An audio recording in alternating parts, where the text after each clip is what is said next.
know. Good morning, everybody.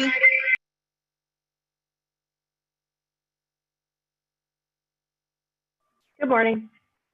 There's a bit of an echo.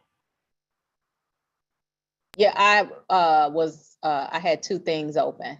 Is it Okay, good? we can hear you perfectly now. Yep. Okie dokie.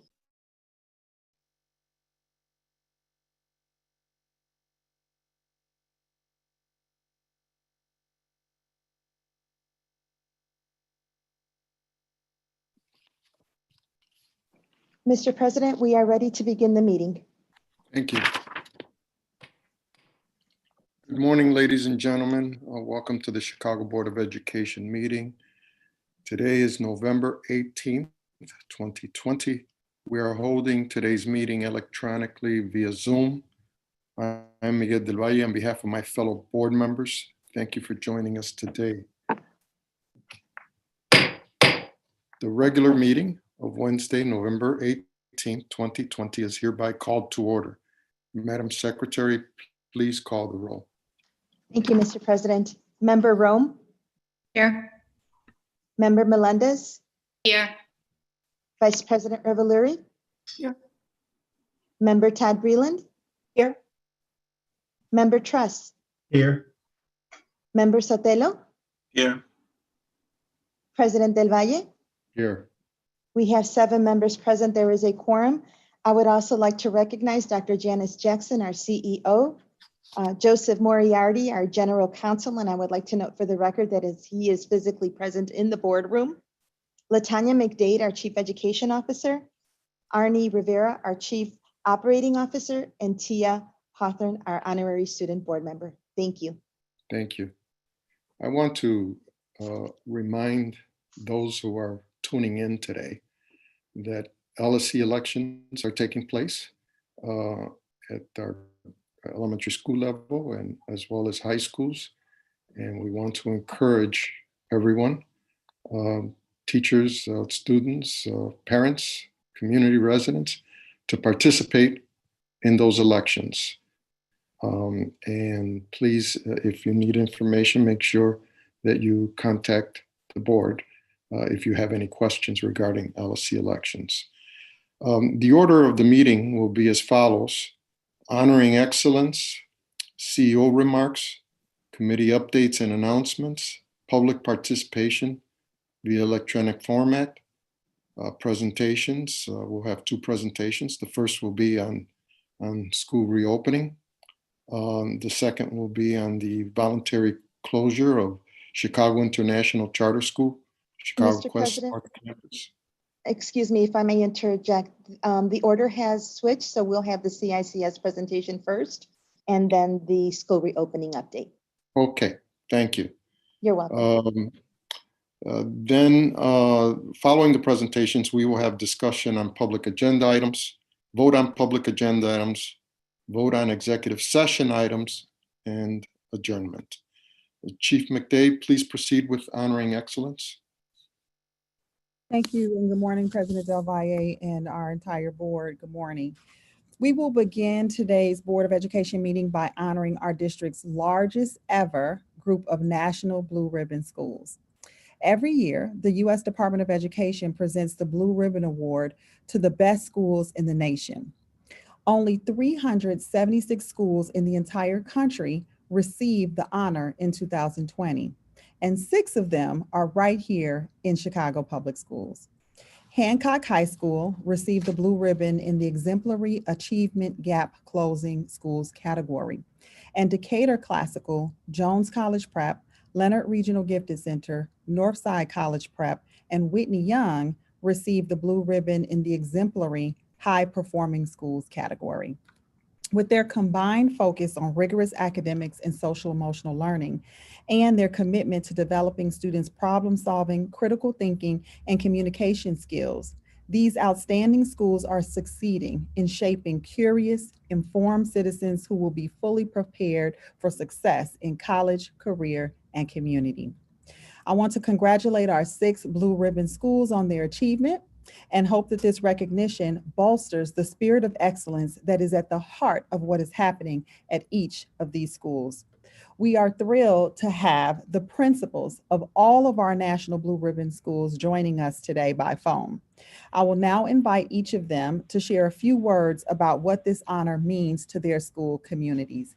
And I will start by inviting our principal from Decatur, Principal Yolanda Luna, to share a few words.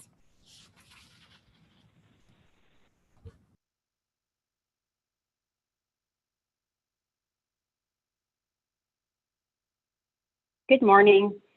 Thank you, Chief McDade. I'm Yolanda Luna, principal of Decatur Classical School, the only elementary school in CPS to receive the Blue Ribbon Award this year. I'd like to start by thanking the entire Decatur community, past and present, for their dedication and support. I am proud that we have worked to build a school that is not only high achieving, but student-centered, where our values and process matter as much as our results. Our holistic approach encourages the development of more empathetic, socially aware, and responsible human beings. Decatur's balanced programming goes beyond academics by offering Latin, PE, makerspace, and arts programming to foster a learning environment that allows students to discover their passions and gifts while building resilience. The Decatur community is honored to be named a Blue Ribbon School. This award reflects the tremendous dedication and innovation of our teachers, our students' love of learning, and affirms our shared commitment to persevere in the exploration of learning. Thank you. Now I would like to turn it over to Principal Fuentes Hernandez from Hancock College Prep. Thank you.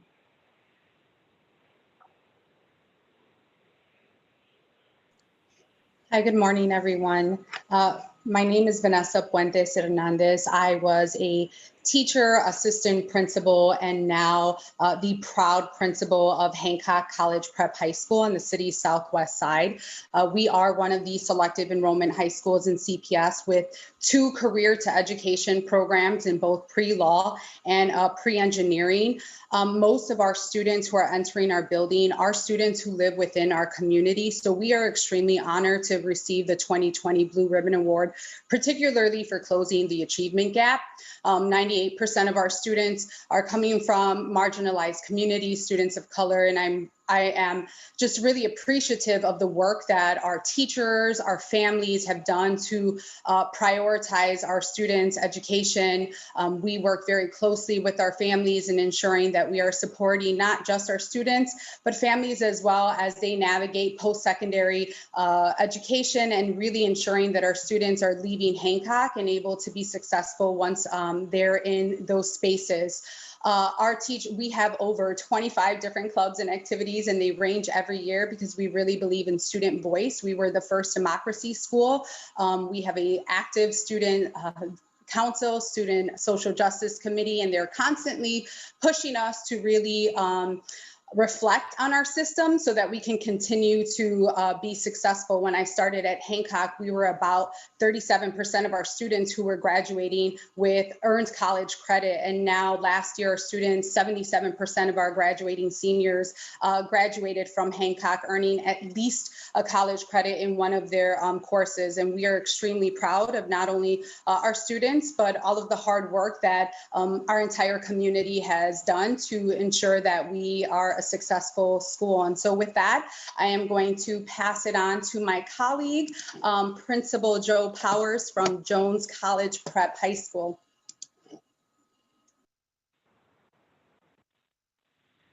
Thank you very much. This is Dr. Joe Powers, the principal of Jones College Prep. We're very proud of our school. We have been serving the young people of the city of Chicago for 82 years, first as Jones Commercial, and now as Jones College Prep for the last 23 years. Jones is the only downtown CPS high school, and we're very proud not only of our history, but our location. Everything that we do at Jones is predicated on our vision of the ideal Jones graduate at graduation. A student who is intellectually competent, socially skilled and mature, compassionate, socially just and responsible, well-rounded, and holistic. We've grown tremendously over the years. As recently as 10 years ago, we only had 850 students. With the completion of our South Campus building in 2013, we have now grown to almost 2,000 students with a staff of almost 150 educators and support staff. So we're very excited about what we've been able to offer our students and the tremendous success our students have had as they have grown and learned as members of the Jones family. We are also very excited about the opportunities that we face in the future as well. We look forward to expanding our inclusion, our diversity, and our equity, and making certain that all students at Jones College Prep can learn, grow, and thrive as members of our school family. Thank you again very much for recognizing us, and it's my pleasure to turn over the program to Angela Sims, Principal Sims from Leonard Regional Gifted Center. Thank you.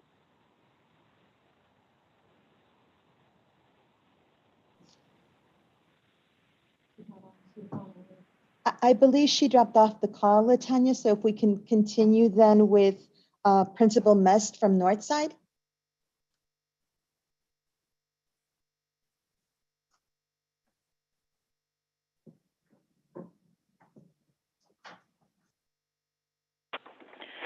Good morning. My name is Kelly Mest, and this is my 8th year serving as the proud principal of Northside College Prep High School. We are a high school, a selective enrollment high school that has been serving students from all over the city of Chicago since 1999. The National Blue Ribbon Award was a reflection of the hard work and investment of all of the members of our Northside community. That's everything from our faculty and staff, our students, our parents, and our community partners. Participating in this process provided us with a much needed opportunity for our community and teams to reflect on the work that we've been doing and really highlight what has been working in our community over the last few years. And essentially, that's the many ways that we have had to learn and grow as a community to meet the needs of our current students. That includes everything from ensuring that there is a strong high school transition plan for our 9th graders so they feel welcome from the moment they walk into our building, to utilizing our entire campus as a learning space, including our protected prairie in what we call our backyard and our community gardens, to acknowledging that our students learn in different ways and providing additional experiential learning opportunities through our competency-based education program, Envision, and to being really purposeful in honoring and supporting student voice in various ways. I am really proud of our entire Northside community, and if given the time, I could speak for hours to our wonderful people and programs, which is what makes Northside special. But I'm grateful for us being honored in this way with the National Blue Ribbon Award. So it's now my pleasure to turn it over to Dr. Joyce Kenner of Whitney Young.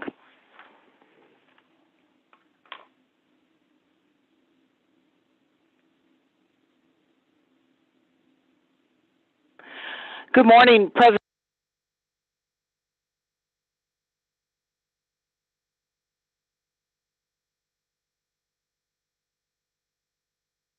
Principal Kenner, can you please unmute? Am I now unmuted? You're good. Thank you. You can proceed. Thank you.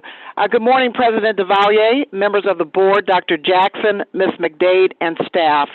Thank you for recognizing our achievements today. I am Dr. Joyce Kenner. This is my 26th year as principal of Whitney Young and my 31st year at the school. I want to congratulate my fellow peers in their schools. I want to thank our students first and foremost, our faculty, staff, and community, and a special shout out to Dr. Dagny Blowlin, who spearheaded the effort to get our application completed. This is the second time Whitney Young has received this award, back in 2009 and now 2020. We have established 4 pillars of focus that our school is defined by, and the reasons why we believe we receive the award. Number 1, respect. We give our teachers the autonomy to teach their subject matter, recognizing their professionalism and their expertise. Integrity, focusing on strong moral and ethical principles and values within our school community, tying this in with everyday work habits. E for empathy, empathy for students' work, always improving our ability to work with individual students through our MTSS program, not believing in a one-size-all-fit model. R for resilience, facing academic obstacles head-on, providing our struggling students with a writing and math center to help address their academic challenges. We also offer a wide variety of challenging and rigorous courses, including every advanced placement course the College Board offers. And we also continue to nurture a culture of academic commitment and achievement. Thank you again for this recognition. Board members, are there any questions from any of us? If I may interject, Latanya, we have Principal Sims back on. Okay. Principal of Leonard.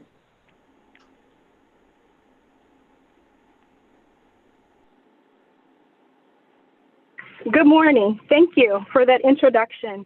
It's truly an honor to speak to you today, not only as the principal of Leonard Regional Gifted Center, but also as a graduate of Whitney Young High School. Ted Leonard Regional Gifted Center is a kindergarten through 8th grade Chicago public school located on the south side of Chicago, committed to serving a diverse population of underrepresented gifted students from neighborhoods across the city. Leonard strives to be an all-inclusive and collaborative school involving all stakeholders, teachers, parents, students, and community. As a small, close-knit school, we're dedicated to high achievement driven by culturally responsive teaching and learning. We recognize and value the importance of racial and cultural diversity in our students.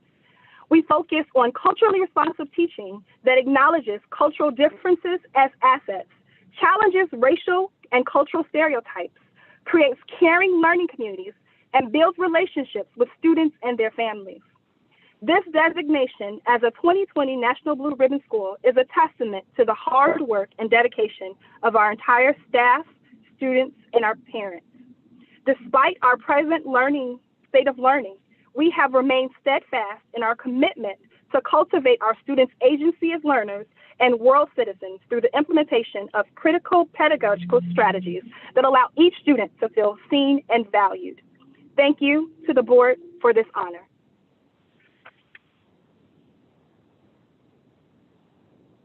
Okay.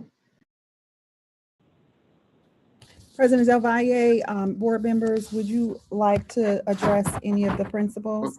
Well, thank you. I'd like to address all of them. I congratulate all 6 for the wonderful work that they've done and will continue to do.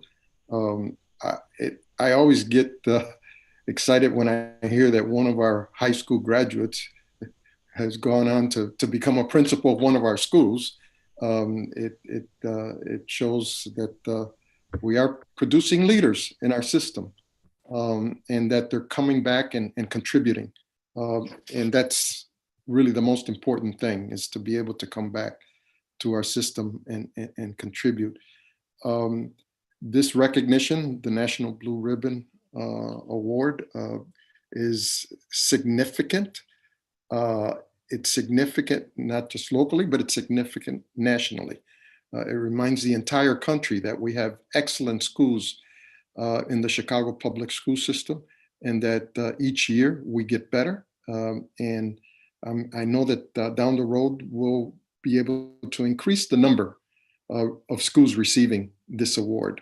So once again, congratulations to all the principal, the staff, the teachers, the parents, all of those, and of course, the students are the ones that produce and make it possible for this recognition to be bestowed on 6 of our schools. So once again, congratulations, and thank you for your hard work. Board members? Mr. President? Yes. Yeah, I'd like to thank all the principals also. I got to admit up front, I got a certain amount of bias. Thank you to Kelly Mess, because she has been a significant influence on the life of my sons, who been both successful because of the hard work that she put in while she was at Lindblom. And I just want to thank her for that. But no less the same thank you to all the other principals, because I'm quite sure you equally was a great influence in the lives of all your students. But it's just that it makes me feel a little bit better, and I'm definitely going to be calling them up and letting them know about your award, Ms. Mess. President Del Valle? Yes. Yes, I just want to, yes, I want to congratulate each and every one of those schools. Their achievement is extraordinary, and I think it represents the diversity in leadership in students and families that make this wonderful recognition possible. So you all do us proud to serve in this board. Thank you.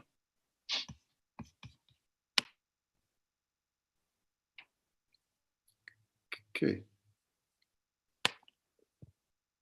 Okay, Chief McDade. All right, thank you, President Del Valle. Another hearty congratulations to all of our National Blue Ribbon awardees. Job well done, CPS proud. We will move now into the remarks of the CEDO remarks. Today is the first day of our parent-teacher conferences for our district. As with so many things, this is a year of firsts for all of us. And I want to thank our educators and families for working together to make these virtual conferences possible. Family involvement has been even more crucial to our students' success while they are learning at home. And our parents and guardians have done an outstanding job helping their children get connected and stay on track. I know how eager our families are to see their children returning to some level of normalcy. And for many students, this includes participating in sports. We hope to be able to continue our winter sports season at some point.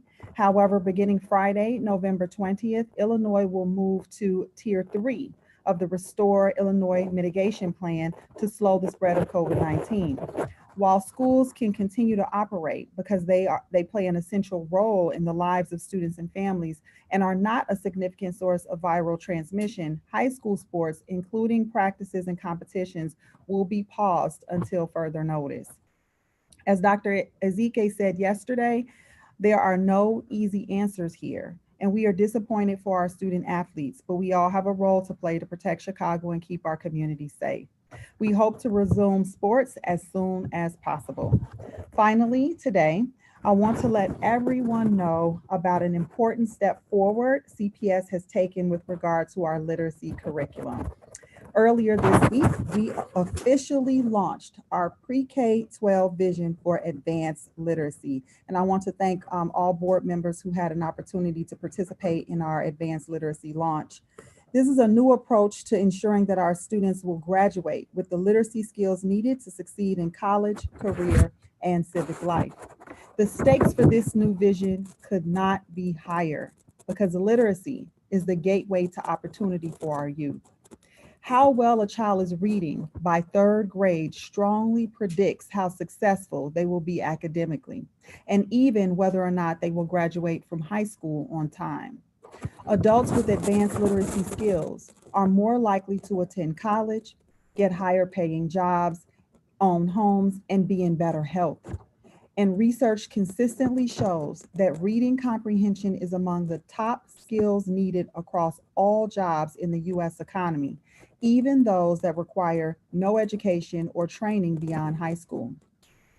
Our vision for advanced literacy was created with all of this in mind. It gives every CPS student access to diverse texts filled with cultures and characters from around the world. These texts inspire lively discussions and encourage students to think, talk, and write about the topics and ideas that are most important to them. And to ensure our children can communicate successfully in a digital 21st century environment, the formats of these texts will range from traditional print to audiobooks, podcasts, and visual media. We are living in a global, complex, and constantly changing society that will demand more from our students than a basic grasp of literacy can provide. I want to thank the educators and partners who work together to prepare them for this reality and look forward to watching our vision for advanced literacy become the norm in Chicago public schools. Mr. President, this concludes my prepared remarks. Thank you, Chief McDade. We'll now proceed to CEO remarks. Dr. Jackson, we're ready for your remarks. Yes, thank you and good morning, President Del Valle and board members. I do want to just thank the literacy team and the entire teaching and learning department for the successful launch of the literacy plan for Chicago Public Schools that Chief McDade just highlighted. We're so thrilled that we've been able to continuously move along this strategic work, despite many of the challenges that we face as a school system every single day. I also want to give a shout out to all of the principals who were featured today, the Blue Ribbon Schools. It's such an honor to really lift up Chicago Public Schools and share the progress on the national stage. So just want to say congratulations to them and thank all of their staff members that worked hard to put those applications together. The next 2 days are extremely important for the Chicago Public Schools community. As you pointed out in your introductory remarks, we started in-person LSC voting today, and that will happen at our elementary schools and tomorrow at our high schools, in concert with our parent-teacher conferences, which will be all virtual this school year. It's also important to note that we will be mailing home all of the report cards to our students as well if they are unable to participate in virtual conferences, because we think it's critically important that parents and students are kept abreast of their child's progress. And later in this presentation, you're going to hear from Chief McDade about the data that we've seen related to Q1 grades and what that means for our children. I want to remind folks that in-person voting for LSCs will take place all day from 7 a.m. to 7 p.m. today and tomorrow. And I encourage people to vote and participate in this process. We had a record number of people running, which is extremely exciting given the fact that we're in the middle of a pandemic. And I hope that we'll be able to report that we will have a record number of people participating in the process.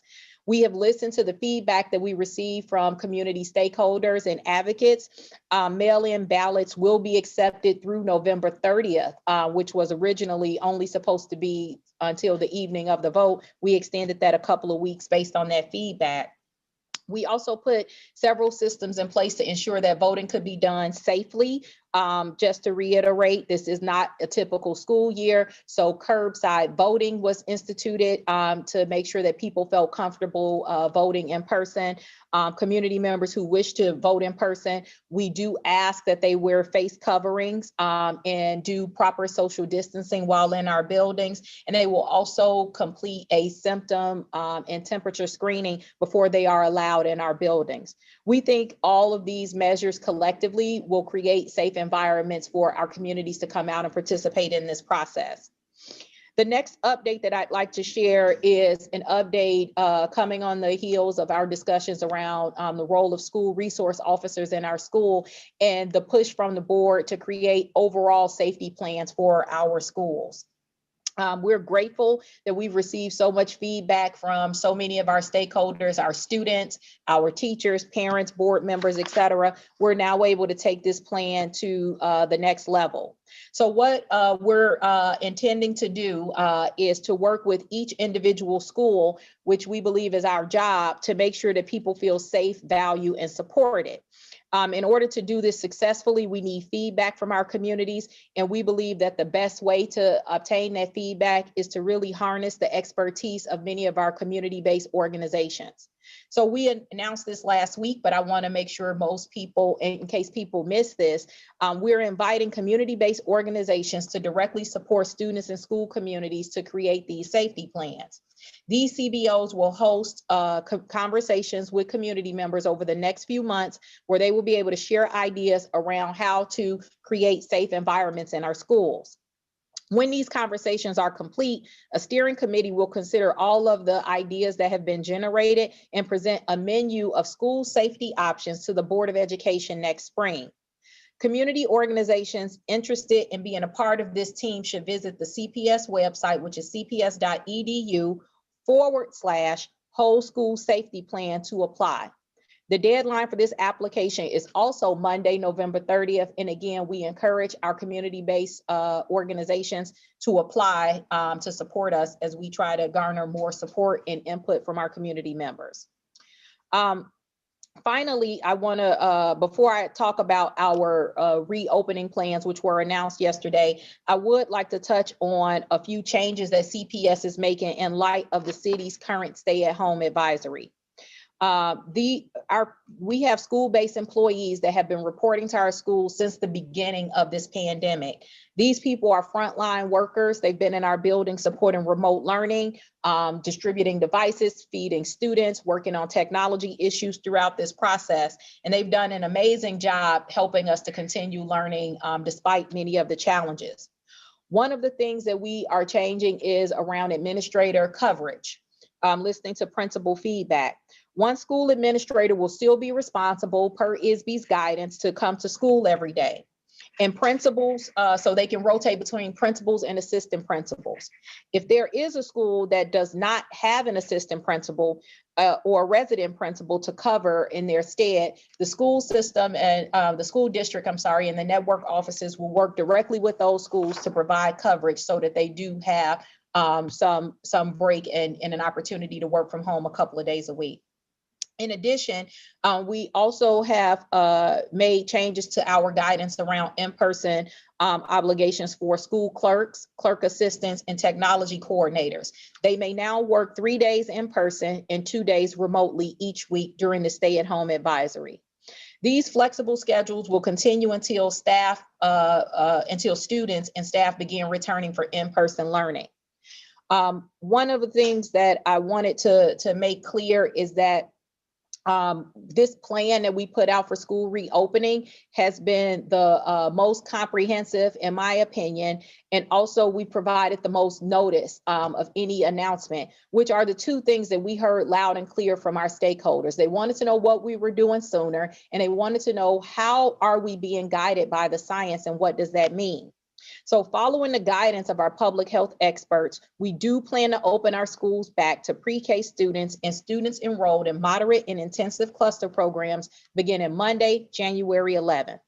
Students in kindergarten through 8th grade will be welcomed back to their buildings 3 weeks later on Monday, February 1st. High schools will remain remote until further notice. We all know that COVID is an incredibly serious threat. And the public health data has shown us that when we put in the proper mitigating strategies and protocols, that schools are rarely a source of transmission. But we are concerned and we are paying attention to the science, and we will continue to use that to guide our decision making. But we cannot shirk our responsibilities. We have a moral obligation to make sure that our kids are being educated. We shared at the last board meeting some troubling statistics around what is happening in our schools. Right now, we know that pre-K enrollment is down 29% amongst Latinx students, and it's down 44% amongst African-American students. And many of our diverse learner students who are enrolled in cluster programs who would normally be receiving intensive therapeutic services at school are not getting that support in a remote environment, thus placing a heavy burden on many of our families. This is a matter of equity, and it's at the core of everything that we do in Chicago Public Schools. The shift here is allowing for multiple options for all of our parents. Any parent who wants to remain in a remote environment will have the ability to do so. But beginning in January, those parents who need an opportunity or an option for their students to be educated in person will now have a choice. Next week, we will begin reaching out to families via text message and email to understand their plans as to whether or not their kids will be rejoining us for in-person learning. We want to encourage families to complete this process. It's going to be a bigger lift than the one a couple of weeks ago, because we will be sending this out to our pre-K and cluster parents if people want to change what they indicated a couple of weeks ago. And we're also going to be sending it out for the first time since the summer to our K through 8 parents. So I want to encourage all of our parents listening to complete that immediately, but to also work with your friends and family and encourage folks to weigh in and let us know what their decisions will be. It's my opinion that the best thing that we can do is bring our kids back to the classroom at the beginning of the school year. But this will be largely dependent on the behavior of all of us throughout this city over the next 2 months. I want to encourage everyone to follow the guidance that has been outlined in the city stay-at-home order in order to make sure that we can bend the curve and make sure that the community spread is under control so we can get back to what I think is the most important service we provide in this city, which is educating our kids in person. So what does that mean? That means we must wear a mask, social distance, wash our hands frequently. We have to revise our Thanksgiving plans. We have to revise travel plans. And I know that this is hard to hear and difficult for many people, but given the way that the pandemic is going, we cannot at this time let our guards down. After all, it is our responsibility to make sure that our kids benefit from the education that they deserve. I want to thank everybody that has weighed in this process. I know it's incredibly trying at times. We've tried to make the best decisions and communicate them as quickly as possible. I want to thank you for continuing to be engaged, and I look forward to seeing our students back in school at the start of the school year. President Del Valle, this concludes my prepared remarks. Thank you. We'll entertain some questions or comments from board members at this time for Dr. Jackson and for Chief McDade. On the reopening, we do have a report ahead of us, and so there'll be another opportunity to ask questions and make comments. Board members, any President Del Valle?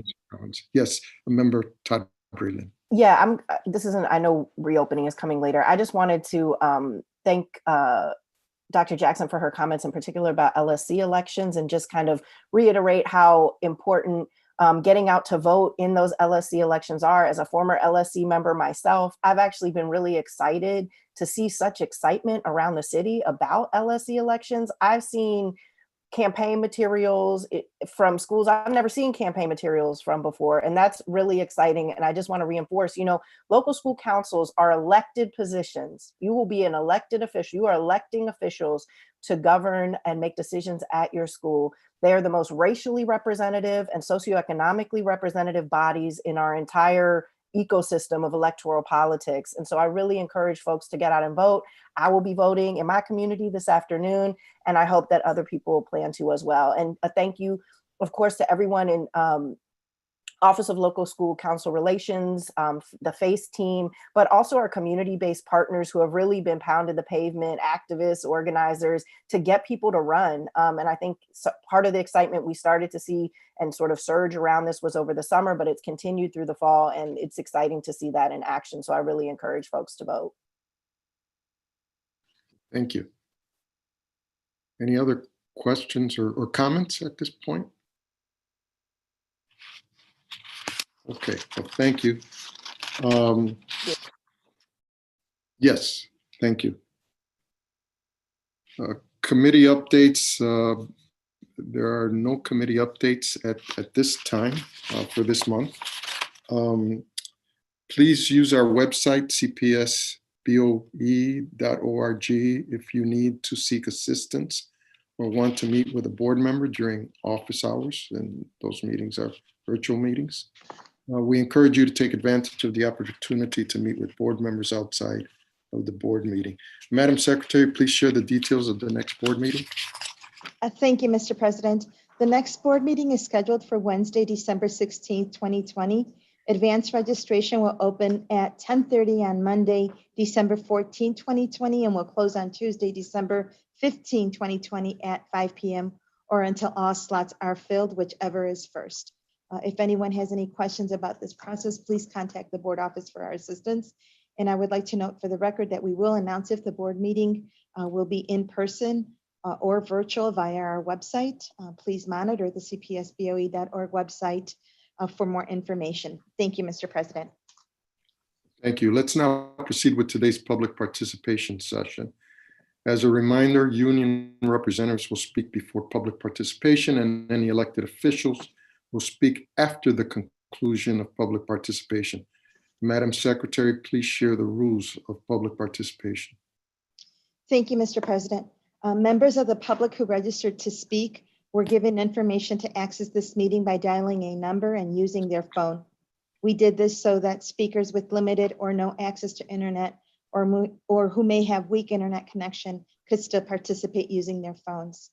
Also, members of the public may submit written comments for Board of Education meetings via the written comments form on the board's website at www.cpsboe.org or mailed to 1 North Dearborn Suite 950. Written comments received between the day the public agenda was posted through 5 p.m. the day after the Board of Education meeting will be submitted to the board and published within 5 business days on our website at www.cpsboe.org. Speakers, please listen while I provide directions for public participation. In order to facilitate and expedite public participation, I will be calling speakers out of order and grouping them. I will call your name and number when it is your turn to speak. Once you hear your name, please state your name for the record, and we will then start the 2-minute timer. When there are 30 seconds remaining, I will inform you so that you can proceed to conclude your remarks to allow for the next speaker to begin. And Mr. President, before we begin with the actual speakers list, we do have union reps who will address the board, as well as Troy Revere from the Chicago Principals and Administrators Association. So our first speaker will be Crystal Williams-Hayes, the CTU Recording Secretary, followed by Chris Bayron, the CTU Chair Division Chair, and then the Charter Division Chair, and then Troy Revere, the CPAA President. Ms. Hayes? Good morning, everyone. First, I want to acknowledge the parents, students, and neighborhood residents who are fighting to keep 3 schools in North Lawndale open. The mayor who appointed you said that she would end the racist pattern of closing schools. Well, you can start by agreeing to end your efforts to shutter these critical neighborhood schools that have not recovered from previous closing. This mayor and this district talk about equity, but where is the equity for the Black and brown workers who are needlessly working, forcing themselves to work in person? At the same time, the mayor is telling Chicagoans to shelter in place. I'll say what Stacy said yesterday. We can find the need for equity during a pandemic, but we can't find it for the West Side, which only has 4 school libraries, or for predominantly Black schools and communities, which are chronically underfunded and under-resourced compared to others. That's wrong. Stop starving and stop denying these schools the resources they deserve and build them back up after decades of devastating disinvestment. I would also like to acknowledge and celebrate today is the statewide PSRP Day. Thank you all to all PSRPs for your dedication and for all you do. I'd like to open with a few questions. Why are you planning to reopen in the middle of a COVID surge?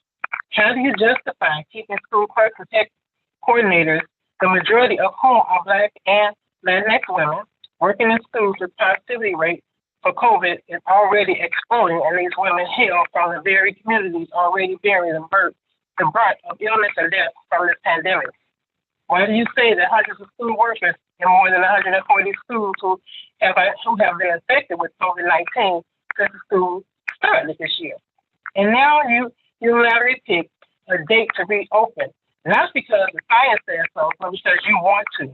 You insist on setting a reopening date after you canceled a scheduled bargaining meeting on yesterday, where there would have been an opportunity to discuss this discussion, even though the COVID rate is close to 2,400 cases per day, nearly 6 times higher than your remote learning cutoff of 400 per day in July. Since the mayor of Chicago Public Schools ordered school clerks, technology workers, security guards, and other workers back into largely empty buildings this fall, more than 150 schools have reported COVID cases. Clerks, principals, assistant principals, and lunch staff have become infected with this virus. Multiple families have contracted the virus, and at least 1 teacher and security officer have died. These aren't random statistics on an accountant spreadsheet. These are living, breathing, dedicated workers who don't want to have to choose between their lives and their livelihood. For weeks, instead of you've issued poorly enforced school safety protocols and remote learning plans that parents and students describe as inhumane and inadequate.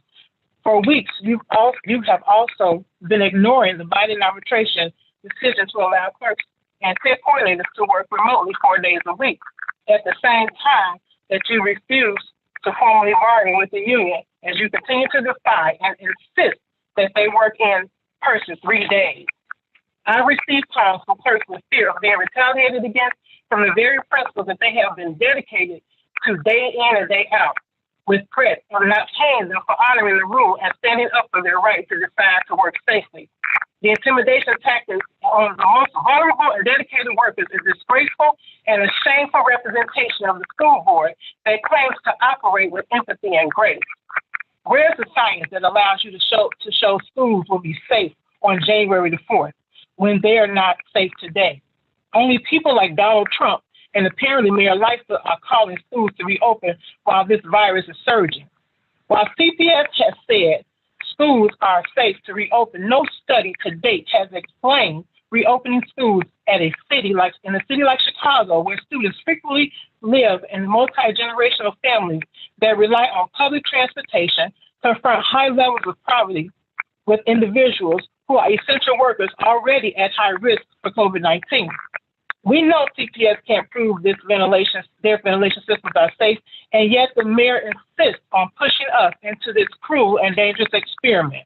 That's not equity, that's a death sentence.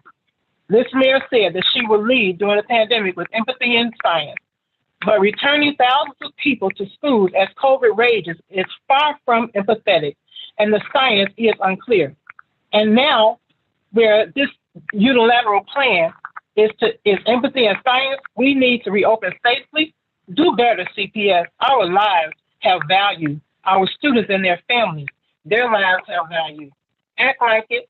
Prove your ventilation systems are up to handling the virus. Bargain with our union so we can open safely and put the lives of our workers and students and families we serve ahead of political decisions that will only needlessly put people at risk and needlessly cost more lives. Thank you, and have a good day. Thank you, Ms. Hayes. Thank you for your comments. Mr. President, we'll proceed with the next speaker. Chris Bayron, please, the CTU Charter Division Chair. Mr. Bayron?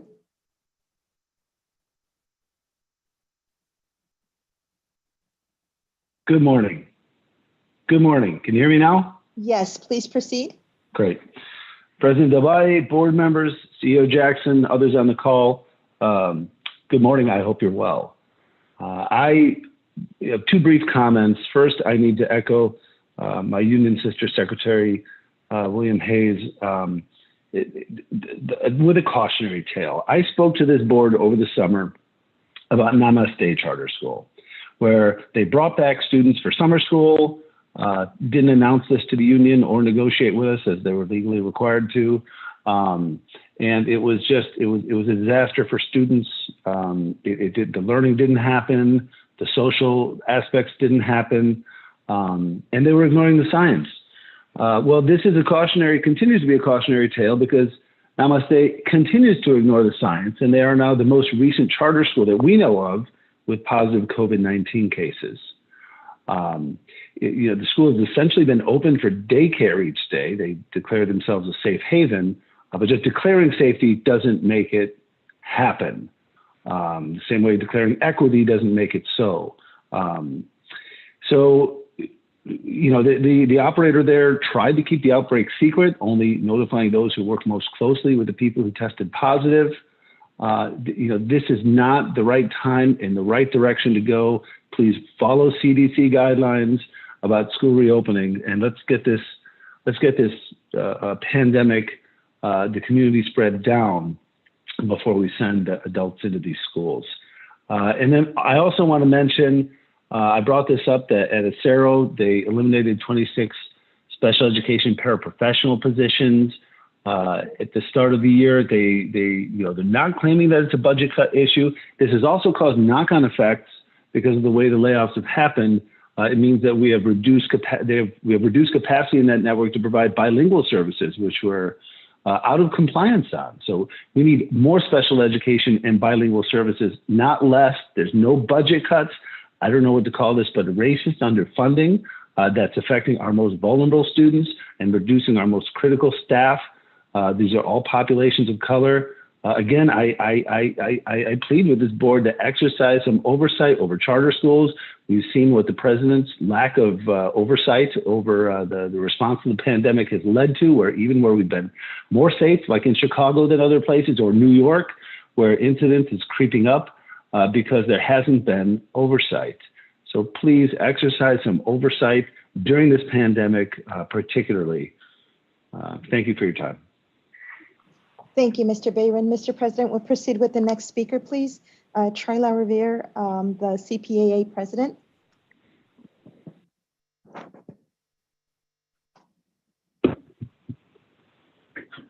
Can you hear my voice? Yes, you can proceed. Thank you. Thank you. Good morning, beautiful people. District management has once again concocted a skeletal plan to reopen schools. They contrived this plan without the presence or participation of the teachers, support staff, engineers, and principals who have to implement that plan. It's as if you're purposefully trying to create a plan that has the worst likelihood of succeeding by trying to create it without the people who are critical to its success. Can you imagine a hospital trying to figure out how to operate during COVID without the input of doctors and nurses? Or an army base trying to figure out how it's going to operate or reopen without the input of squad and platoon leaders and the company commanders? Even the NBA had enough sense to bring the players union in to create a plan that led to the successful resumption of their season. No matter what the field, the people on the ground will bring insights into the planning table that will keep everyone safer. CPS management is ignoring this fundamental planning principle at the expense of the staff and students who will suffer because of your arrogance. Your planning process and poor oversight of the district is so inadequate that you can't even hold a proper citywide LSC election during this pandemic. So how in the world can we trust you to even contrive a viable plan to reopen schools, let alone execute one? While many schools will be able to pull off a successful election, principals have informed me that some schools don't even have election coordinators, election judges, or election security because of COVID concerns. But district management isn't even collecting the data that would give them an overall sense of the schools where it is unfeasible to hold and execute an election with enough integrity that the results could be trusted. Instead, they're telling principals to just, quote unquote, make it work, without the slightest bit of support that will enable them to do so. Do you have any idea how much frustration, anxiety, and stress you're creating? Your stress-inducing management style is applicable to nearly every area of operations, not just LSC elections. To add insult to injury, management had the nerve to tell principals and assistant principals during a webinar yesterday to, quote unquote, take care of yourselves. Then you said that you'll be sending principals some so-called well-being resources. Let's make this clear. Based on what administrators tell us, the biggest threat to the well-being of principals and assistant principals is you. More specifically, the biggest threat to their well-being is the uninformed, cavalier, top-down, tone-deaf, unilateral, disconnected manner in which CPS management runs this district, or more accurately, fails to run this district, fails to get principals the support and resources they need, and then leaves them to try and make it work in the wake of your failure. Listen to what the CEO said during yesterday's meeting with principals, and I'm quoting her here. We want to communicate reopening plans to principals as early as possible, but there are challenges embedded in sharing information with principals because we want that information to remain confidential until it's appropriate to share. Unfortunately, it's shared before we can get our message out, and that kind of puts us at a disadvantage. Can you hear yourself? What in the world needs to be confidential about the planning to reopen schools? You're talking about reopening schools as if it's a media messaging event where you have to get a one-up on public opinion, instead of looking at it as an opportunity to bring the necessary parties together to plan it correctly and get it right. And that is why you fail. We want to get our students in classrooms with the services they need, but we want to get it right. But every reopening plan you've had since March has failed. You failed our students, our communities, our staff, and you failed us. And in conclusion, you will continue to increase the likelihood of failure so long as you fail to recognize that the collective minds of medical professionals, along with staff, teachers, engineers, and principals are far more brilliant than the minds you've had at the planning table so far. So you need to invite them into the planning process to harness that brilliance for the benefit of us all. That concludes my statement. Does any member of the board have any questions or concerns in regard to the concerns expressed by the principals and assistant principals who lead your schools? Thank you for your comments. Thank you, Mr. President. We'll proceed then with the speakers list, and we'll begin with speaker number 1, Jen Harth, followed by speaker number 15, Colleen Collins. Ms. Harth?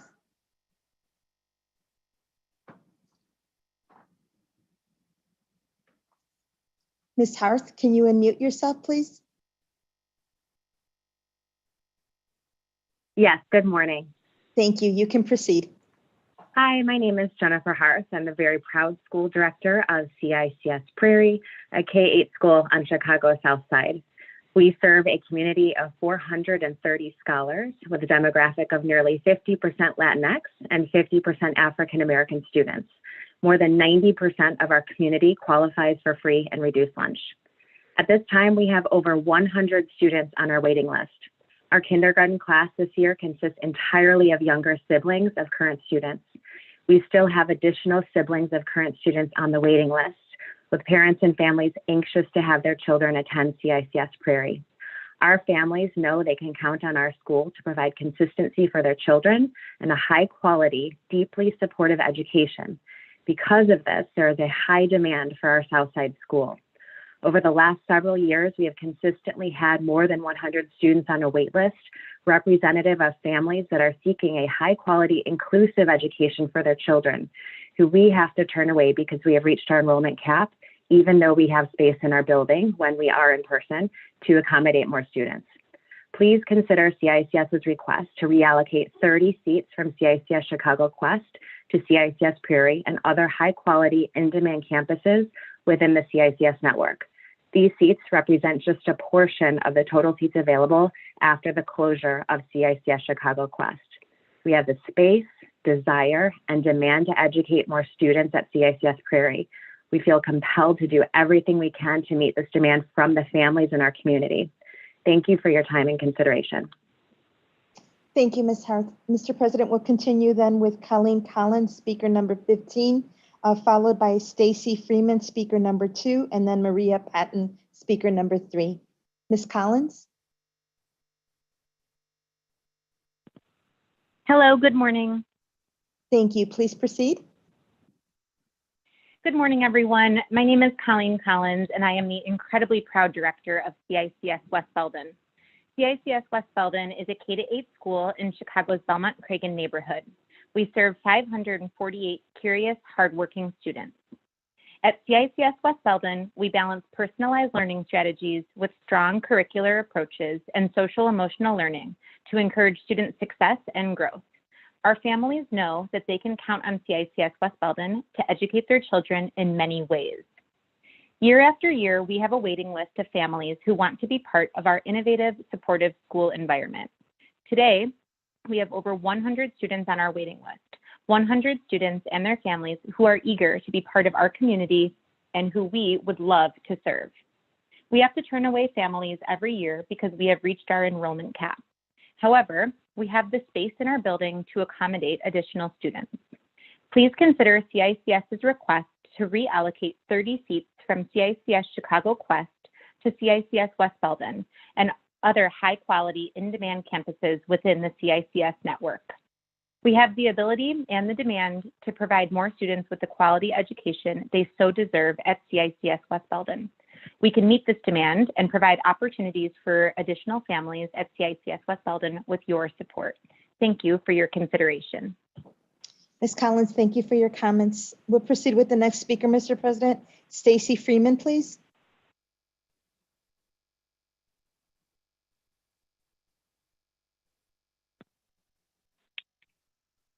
Ms. Freeman, you can proceed. Ms. Freeman, you can unmute and proceed. Hi. Good morning, everyone. My name is Stacy Freeman. I'm a married mother of 3 boys that attend LEARN's Hunter Perkins campus, which you may already know is a level 1+ school. What I really like about Hunter Perkins is that safety and a quality education go hand in hand. Hunter Perkins has always been my family's choice for an elementary school. All three of my boys started at kindergarten. In fact, my straight A 8th grader has always excelled and is now eligible to attend his top choice of high schools in Chicago. My middle son, who is a kinesthetic learner, is also doing well at Hunter Perkins campus. With a customized 504 plan, he is allowed additional testing time, one-on-one tutoring, and weekly meetings with a social worker to help him stay on track. Even in this crazy year of dealing with COVID, Learn once again has rose to the occasion in keeping my family safe, keeping all families safe while providing a quality education. While in our remote state, each child received a highly monitored Chromebook and is easily swapped out when the unit becomes inoperable. The families and staff continue open communication via Class Dojo, and my middle son's social work can continue via meetups online. Ms. Freeman, you have 30 seconds. My youngest son, thank you, my youngest son, his education, he's in 2nd grade, his education is not only informative, but also his classroom is kept fun.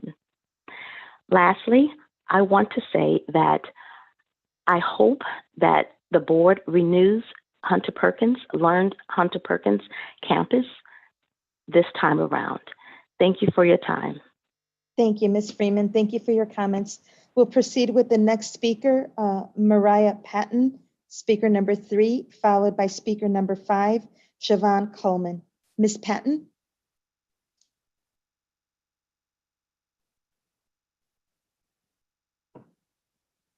Ms. Patton, you can unmute and proceed. Wait, can you hear me? Ms. Patton, yes, you can proceed. All right. Hi, my name is Mariah Patton. I go to Lawndale Community Academy and I am in 7th grade. I'm here to talk about how we shouldn't close the schools. I believe we shouldn't close them for many different reasons. One is transportation. Also, moving schools causes stress for parents and students. I know this because I've experienced it before when they shut down my school in kindergarten and I had to restart another school. It was stressful for my parents and me. Another thing is we already have a STEM program, so I don't really understand why they're making another school for something we already had. So once again, I believe we shouldn't close down schools. If anything, they should fund the schools more. Thank you. Thank you for your comments. Mr. President, we'll proceed then with speaker number 5, Siobhan Coleman, followed by speaker number 16, Willie Cousins.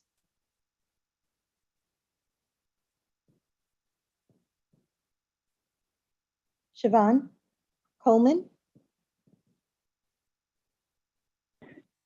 Good morning. Can you all hear me? Yes, Ms. Coleman, please proceed. Again, my name is Siobhan Coleman. I'm a parent of 2 CPS students. I'm a pre-K teacher assistant, and I currently serve on a LSC at Lawndale Community Academy. We, the LSC of Lawndale Community Academy, strongly oppose the closing of 3 schools, Lawndale, Sumner, and Crown Academies, and consolidation in North Lawndale. It is not safe. It is inequitable. It has not included the real stakeholders of the North Lawndale community, and it is an attack on our Black and Brown children. We have sat through a few meetings to see the proposed plan. However, we feel omitted. The community was not at the table during the proposals process. The individuals who will be directly impacted should this proposal become reality have not been consulted. It is imperative that families and staff of the 3 proposed schools have a fair chance to voice their opinions and express what they think is best for the community in which they reside. There are concerns about the location of the proposed STEAM school. There are concerns about safety and violence, concerns about unaffordable housing, concerns about equity. There are concerns about disinvestment in the 3 existing schools. There are concerns about the miseducation and misinformation of the proposal, concerns of racial and social injustice, and a new school is not the solution to addressing these issues. Consolidation is not the solution to addressing these issues. It did not work in Inglewood, and it will not work in North Lawndale. Ms. Coleman, you have 30 seconds. We're in the midst of a fatal pandemic, and the organizers, made up of parents, community partners, staff, and students, are outside knocking on doors and informing North Lawndale residents of a proposal that appeared to be a secret until recently. And that is something that the NLCCC and the NLCAC had failed to do. If the intent of the proposal is community driven, then we, the community, humbly ask that the aforementioned organizations have a seat at the table with the individuals who will be directly affected by the said proposal. We deserve the right to say what we need. We, the community, is asking the Board of Education, please do not vote to move the proposal forward until an agreement is equitable for both sides. Thank you so much for your time. Enjoy the rest of your day. Be blessed. Thank you, Ms. Coleman. Our next speaker, Mr. President, is speaker number 16, Willie Cousins, followed by speaker number 20, Sharday Rogers. Mr. Cousins?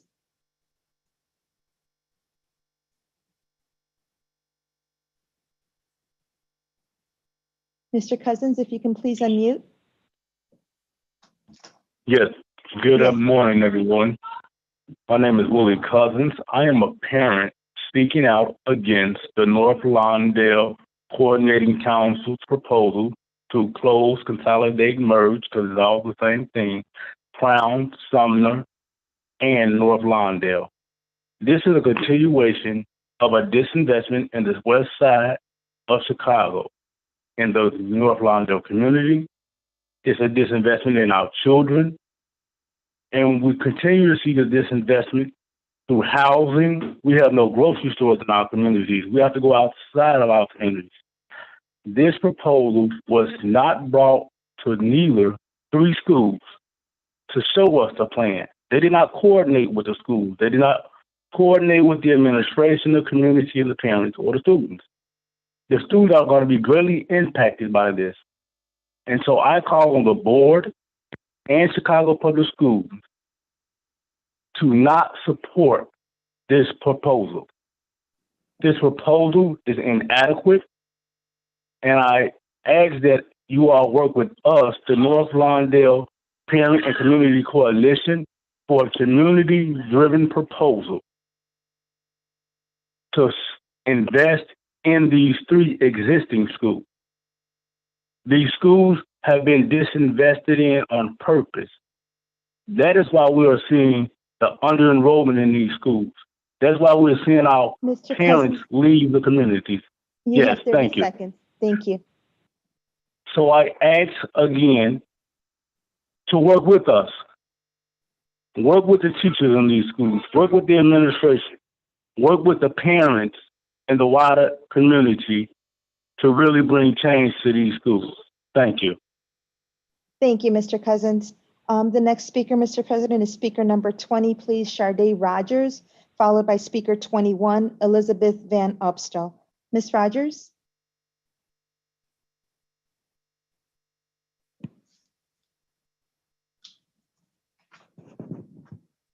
Ms. Rogers? Can you please unmute and proceed?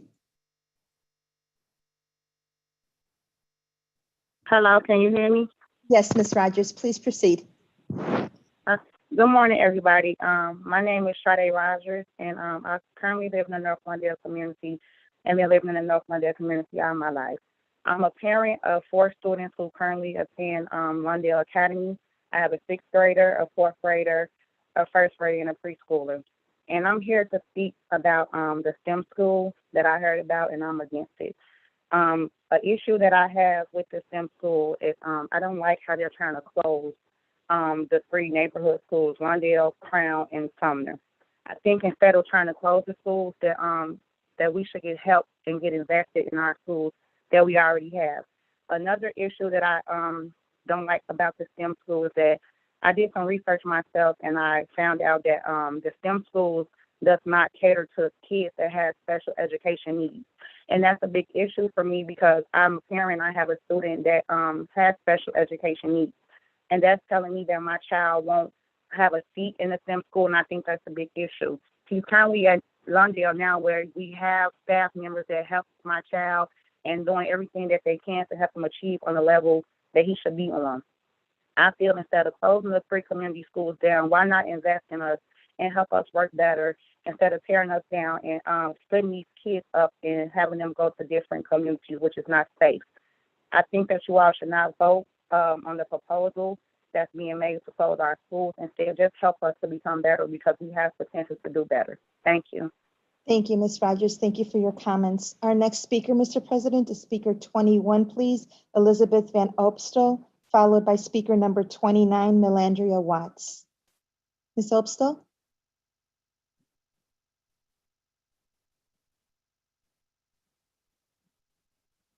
Good morning. Can you hear me? Yes, please proceed. Hi, everyone. Good morning. My name is Dr. Elizabeth Van Opstel. I'm the proud mother of 3 CPS children who attend National Teachers Academy. I am an internal medicine and pediatric physician, and I work in the hospital medicine. The last few months, I've spent my time caring for patients with COVID on inpatient floors, and it's been awful, devastating. My own family members have been sick with this devastating illness as well. I'm here today to speak as an ally on behalf of the students and families of Lawndale who are facing school closures. My request is very simple. Stop all discussions of closing these schools in the midst of a horrendous pandemic. This is not the time, and hopefully it never will be. Personally, I know the struggles of having your home school almost closed, as National Teachers Academy almost was. It is incredibly stressful and can be very traumatic for children, their families, and school staff. I saw this firsthand as we fought side by side with students from Inglewood in our own community. Families should not have to undergo this additional trauma when they're already suffering from the devastating loss of COVID. How can you truly organize, show up to countless meetings, protest, do all the things that we had to do when you're worried about your loved one who maybe just died of COVID or has been sick, or your community has many people who've lost jobs? The Lawndale community has already struggled from the effects of structural racism, and COVID-19 is just another example of this.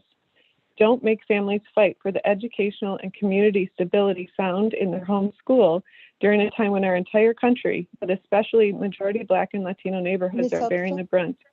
Yes? You have 30 seconds. Okay, of this tragic disease.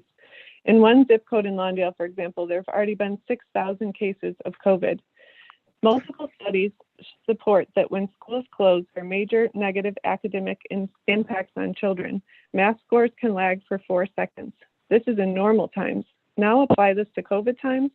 As a pediatrician and a mother, we know that these are adverse childhood events, and they will have long-term health effects on children. Stop this plan. Treat the families of Lawndale with the respect due. Create genuine opportunities for family and staff input that have historically been demonstrated in prior school closings, have not been demonstrated, while those most involved seem to be an afterthought. You have a choice to make the right choice. Thank you, Ms. Opstel. Thank you for your comments. We'll proceed with the next speaker, Mr. President. Speaker number 29, Melandria Watts, followed by speaker number 9, Sunny Parker. Ms. Watts?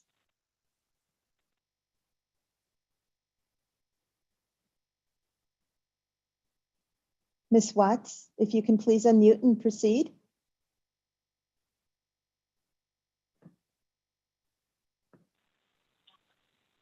Hello, hi, can you hear me? Yes, Ms. Watts, please proceed. Hello, hi, my name is Melandria Watts. I currently serve in the Lawndale community at Lawndale Community Academy. I'm a parent, an educator, and a mentor. I host a girls mentor program there at Lawndale Community Academy, where we service and do community service around the area. Lawndale Community Academy is a resource, and I stand here today to oppose and do not support the proposal to close our schools. I believe that you are taking jobs from teachers and you're taking a school from students. The proposal says that we're providing resources, and really we're taking the resources away. Lawndale Community Academy has been a resource for years and years, servicing students in a way that no one else can. I believe that when you close these schools, that you are going to overwhelm our children, especially in the middle of a pandemic. It's going to be overwhelming. To find out this news in such short notice is very hurtful, is very unexpected, and I believe that we should be having a seat at the table of where we're discussing this proposal to discuss the resources that are provided for our babies and our kids.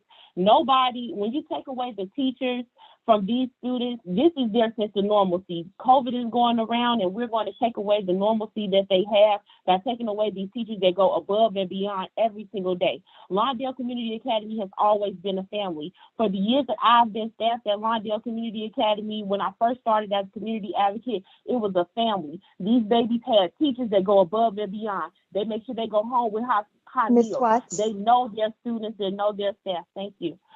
They know their students, they know their staff.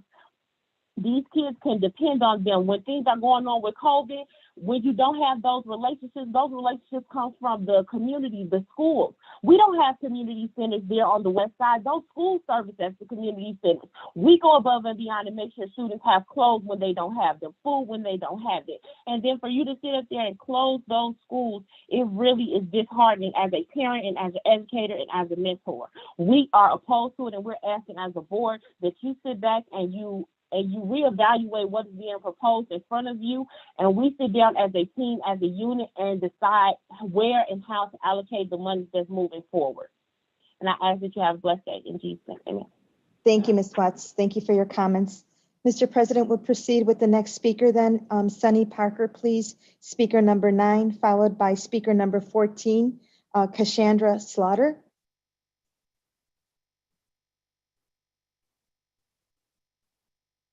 Sunny Parker, please.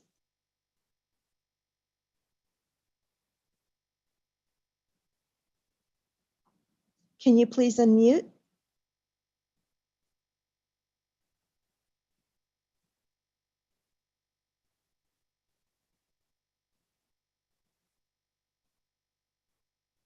Sunny Parker? Yeah, can you hear me? Yes. Yes, we can hear you. Please proceed, Mr. Parker. Yes, this is Sonny Parker, Sonny Parker Youth Foundation. I'm born and raised here at Lawndale. I went to Crown School when it first opened. I'm very concerned about the safety of a lot of our kids that, trying to go to different schools in the neighborhood. All my relatives and friends, we all went to Crown School. It really prepared me academically. It also prepared me athletically. I played for the Golden State Warriors. But anyway, I was prepared academically to go to college. I'm very concerned about the closing of the schools in the community because of safety issues. School was built in the early 60s, 1960s, and I left there in 1966 to go to another school, which was really hard for me to travel to and from, but I'm very supportive of the community there that support to have the school to stay open because there's so much history, so much tradition. I love my teacher, love my coaches, and I was able to be prepared in life. And anything that I can do to help, and it's just been a part of my growth and development as a person, and I'm here to support Save Our Schools, Lawndale, Crown, and Sumner. Thanks for having me, and appreciate everything the community has done for me in my personal life. Thank you. Thank you, Mr. Parker. Moving on to the next speaker, Mr. President, we have Cassandra Slaughter, speaker number 14, followed by speaker number 17, Tasha Dudley. Ms. Slaughter?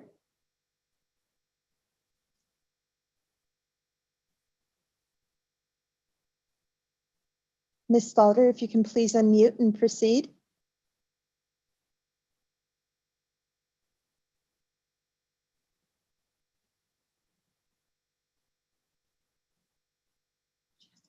Ms. Slaughter, can you please unmute?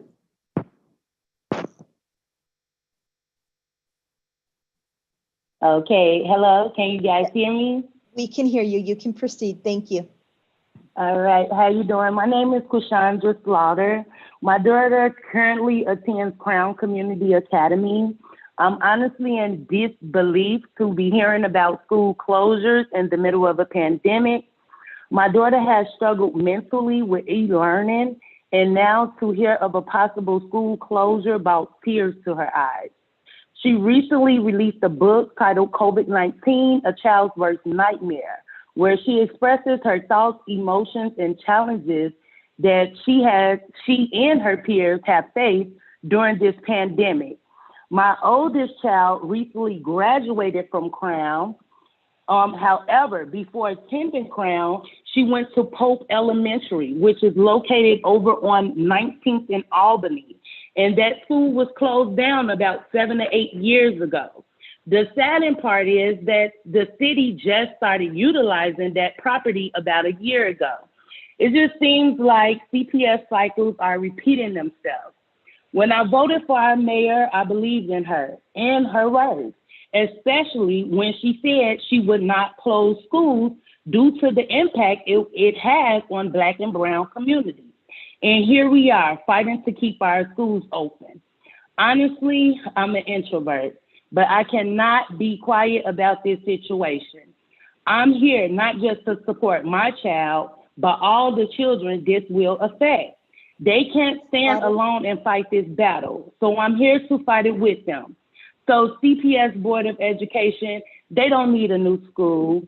They need hope, believers, and leaders who will renew history. Thank you. Ms. Slaughter, thank you for your comments. Mr. President, we'll proceed then with Speaker 17, please. Tasha Dudley, followed by Speaker 26, Lisa Torres. Ms. Dudley?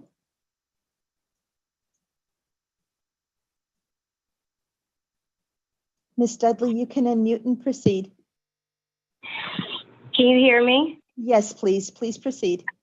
Okay. Greetings. My name is Tasha Dudley. I'm a 4th, 5th grade math and science teacher at Crown Academy of Fine Arts.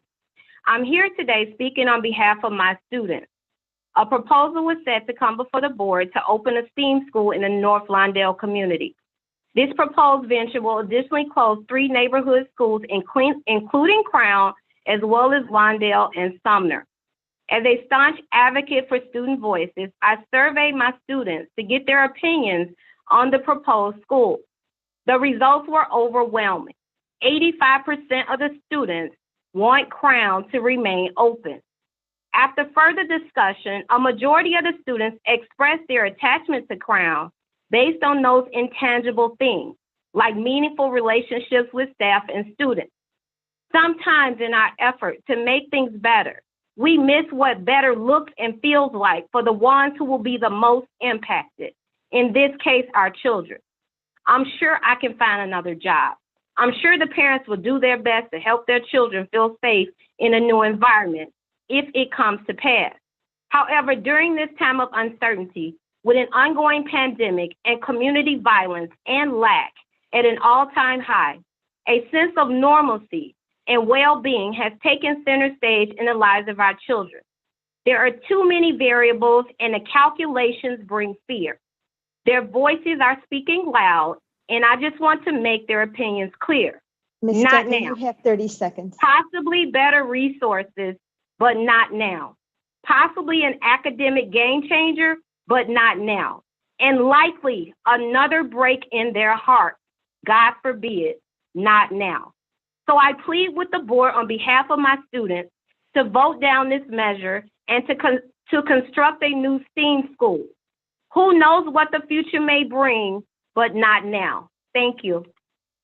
Thank you, Ms. Dudley. Thank you for your comments. Our next speaker, please, Lisa Torres. Ms. Torres, if you can please unmute yourself and proceed. Good morning. Hi, my name is Lisa Torres, and I am a speaker at Crown, and I too am here to speak on behalf of our students with the proposal that's being made, our students and our parents, and I echo what's been shared already concerning safety, the timing, the pandemic, disinvestment. And I want to let it be known that we too talked to our students and our parents, and a lot of them were shocked, surprised, and just uninformed of what's going on.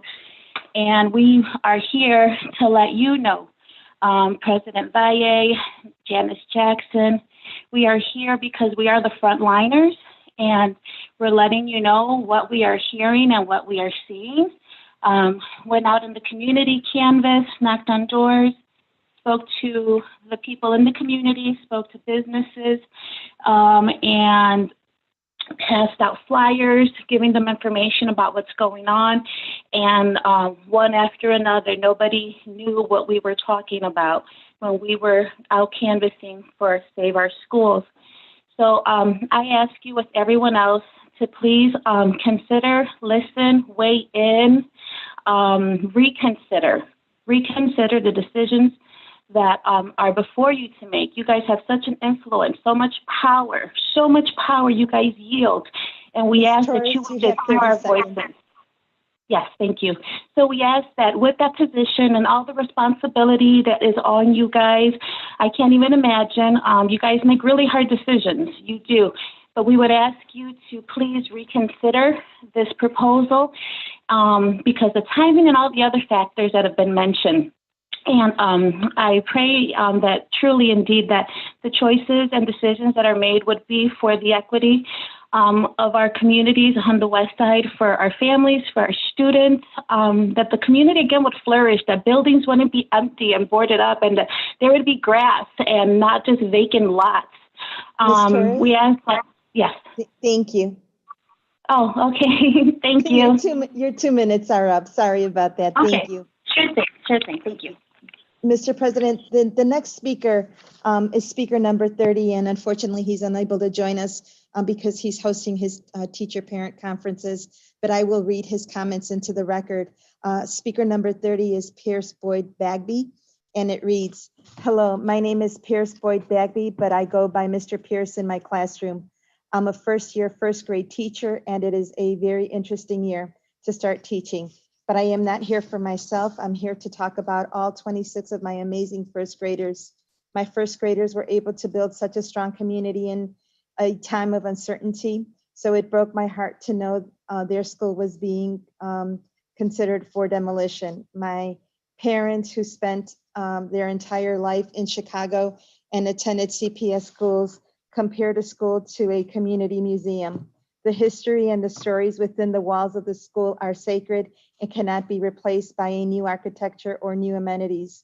The collective memory that is shared by the members of this community is not replicable.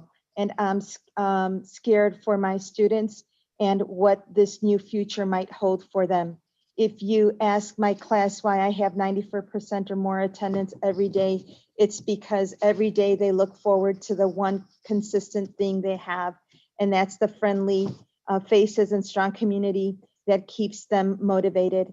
On behalf of the Crown Community Academy of Fine Arts, do not close our school. We need it. Thank you.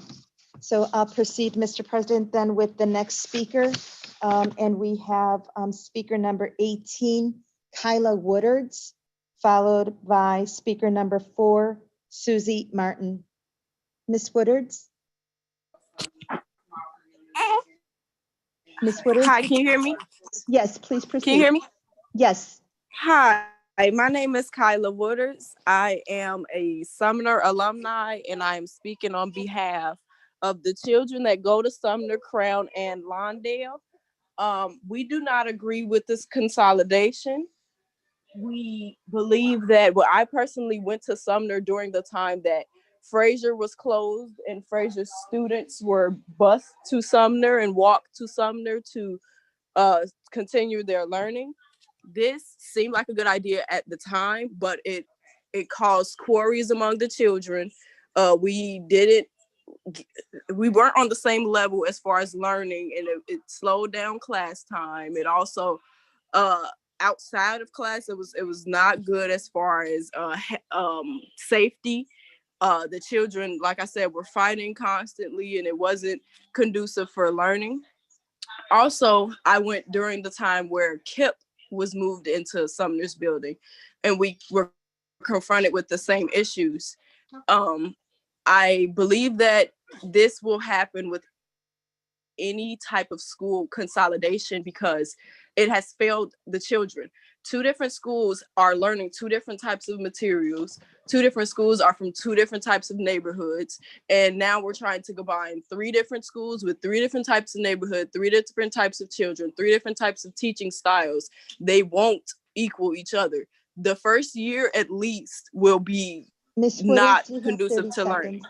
I understand. The first year at least will not be conducive to learning. They will not learn as much as possible within that first year, at least. The first couple of years will not be as you guys plan it to be. So I am totally against it as far as education and as far as safety measures, because this will not be conducive for the children. Thank you. Thank you for your comments, Ms. Woodard. We'll proceed, Mr. President, with the next speaker. She is speaker number 4, Susie Martin, followed by speaker number 6, Luz Maria Flores. Ms. Martin?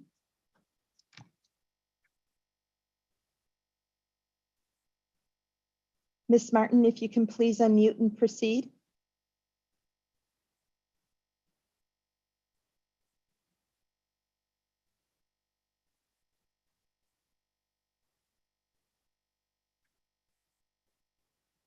Ms. Martin, you can unmute and proceed.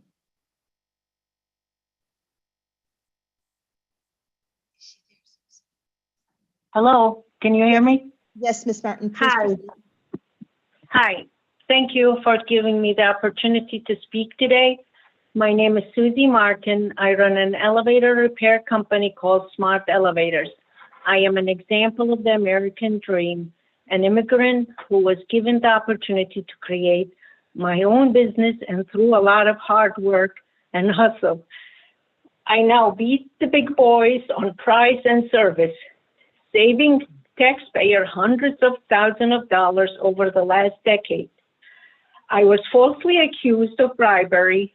Over the last 3 years, we have made a lot of improvement and pushed all the elevators to be code compliant with the city of Chicago. When we first started servicing the elevators for CPS, the common themes were, we have not seen any elevator mechanic in years, and a lot of elevators were down for years. Your staff is extremely happy with us and the service we provide.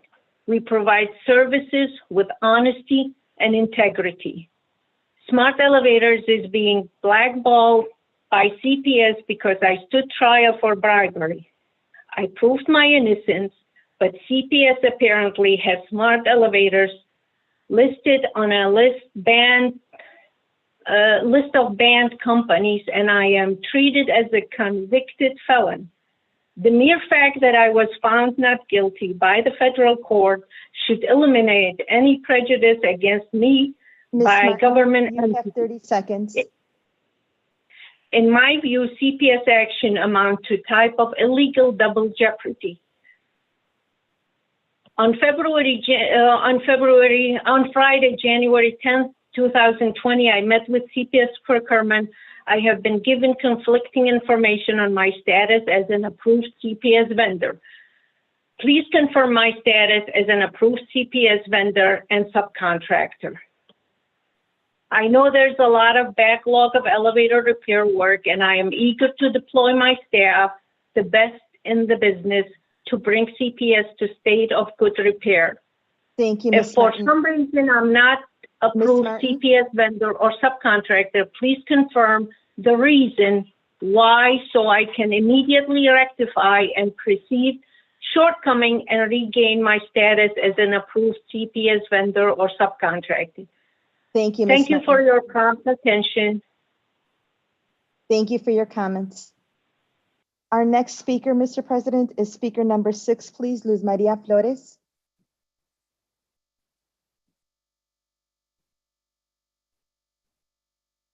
Ms. Flores, if you can please unmute and proceed. Señora Flores.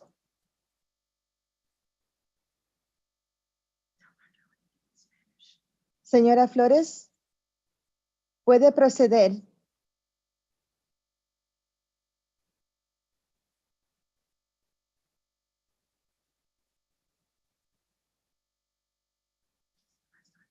Señora Flores, por favor ponga su micrófono. Señora Flores. Bueno. Sí, puede empezar. Gracias. Ok. Buenos días. Hola, mi nombre es Luz María Flores. Soy de la comunidad de Back of the Yard. He sido madre voluntaria por 21 años en la escuela Seward. He pertenecido al concilio escolar local por 17 años y soy madre de 4 hijos. Estoy aquí representando a los padres líderes de todas las comunidades en Chicago sobre las experiencias que han tenido con el aprendizaje remoto. Hemos visto que los estudiantes han sido afectados porque no estaban preparados para esta nueva realidad de aprendizaje remoto en este tiempo de pandemia. Específicamente, quiero enfocarme en los estudiantes con aprendizaje diverso. En mi experiencia, hablando con madres de hijos con aprendizaje diverso, escuchaba que necesitaban más apoyo con sus hijos, porque ellos desconocen las técnicas que los maestros utilizan en sus aulas. Las mamás sienten frustración y preocupación por no poder ayudar a sus hijos en el aprendizaje remoto como ellas quisieran. En estos momentos es crucial para los niños que reciban todo el apoyo necesario para poder avanzar en el aprendizaje. Yo le pido a la Junta Directiva de Educación que apoye a estas familias proviendo programas como arte, música y baile. Estos programas son importantes para ayudar a los estudiantes a desarrollar sus destrezas y motivarlos en su aprendizaje, ya que, como es sabido, los estudiantes de aprendizaje diverso desarrollan sus sentidos y esto los ayuda a enfocarse en su aprendizaje. Muchas gracias a la Junta de Educación por considerar mi petición y gracias en nombre de las familias con estudiantes de aprendiz diverso. Gracias. Gracias, señora Flores. Mr. President, we'll have our translator. Hi, my name is Luz Maria Flores. I'm from Back of the Yards. I've been a parent volunteer for 21 years at Seward Elementary and have served on the LSC for 17 years. I'm a mother of 4 children. I'm here representing parent leaders from many communities in Chicago who are experiencing remote learning. We have seen how students have been affected because they were not prepared for this new mode of remote learning during this pandemic. I specifically want to focus on our diverse learners. In conversations with mothers of diverse learners, I learned that they need more support with their children because they don't know the techniques that teachers use in their virtual classrooms. Mothers are feeling frustrated that they can't help the children with remote learning the way they would like. I ask that the Board of Ed support these families by providing all the necessary support and programs such as art, music, and dance. These programs are important to help students develop their skills and motivate them as they learn. Thank you for your consideration. Thank you, Jessica. Mr. President, we'll proceed with the next speaker then. We have speaker number 7, Mary Alice, followed by speaker number 8, Cassie Creswell. Miss Alice?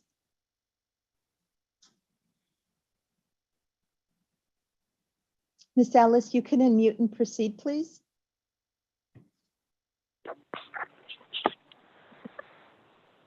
Miss Alice?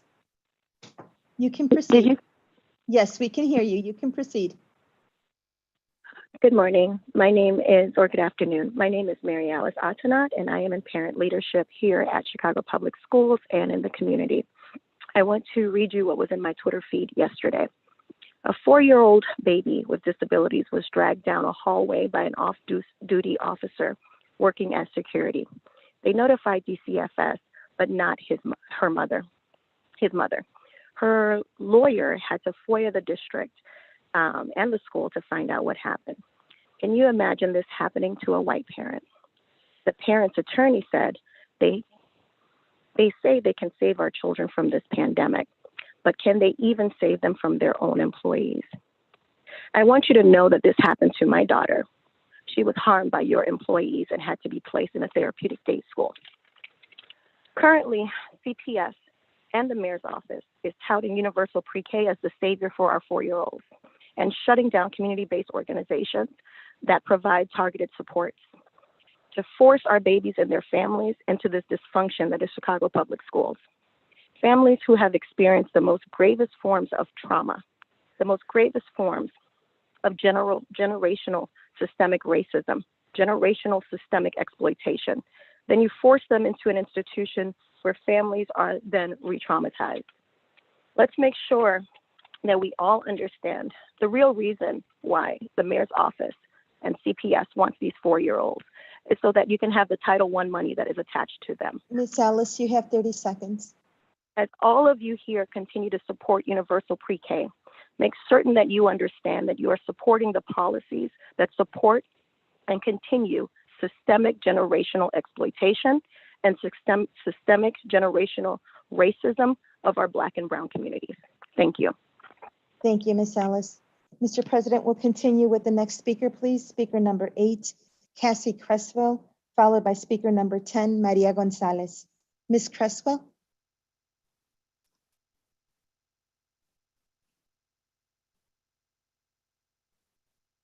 Hi, this is Cassie Creswell, Illinois Families for Public Schools. Good afternoon. First, I wanted to lift up 4-year-old Jamari Wright as well. He deserves a truly safe school. We need police out of CPS, whether SROs or security guards. What will it take? Second, thank you for delaying the vote on the Student Online Personal Protection Act policy until next month. Public Act 101-516 has many important protections to strengthen the original SAPA law. The provisions of the law will apply whether or not they're in the district's policy, but clear policy helps all the stakeholders in CPS. And as the largest district in Illinois, our choices for what operators and vendors must do will have a ripple effect for all the children in the state. We can lead the way in protecting student-sensitive data and families' rights. Our 2 major concerns about the policy as written: first, we'd like the board to make it crystal clear that students' data is not for sale, no matter what verb you use. Sell, rent, lease, trade, or license. To that end, we urge you to include a definition of sell or rent that covers any transfer of data in exchange for any consideration. The College Board, in particular, has been selling data and using the flimsy excuse that licensing does not count as selling.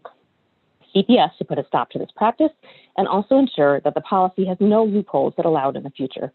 Second, the protections of the law hinge on the fact that any sharing of student data between the school and a third party must take place under the protections of a written agreement that meets stringent criteria between the district and the operator. Unfortunately, none of those protections will matter if operators are permitted to force kids into individual contracts separate from the district's own contracts that don't have to meet these standards or the requirements of other state and federal student privacy laws.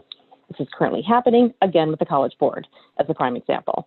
The policy you passed should put it in writing that this won't be permitted any longer. Ed tech contracts are something that district employees should be responsible for evaluating and enforcing, not my 14-year-old, not any child getting their free compulsory public education from CPS. I very much look forward to working with the board to improve this policy before it's up for a vote again. Thanks so much. Thank you, Ms. Crespa. Mr. President, we'll proceed with speaker number 10, Maria Gonzalez, followed by speaker number 11, Jennifer Tolliver. Ms. Gonzalez?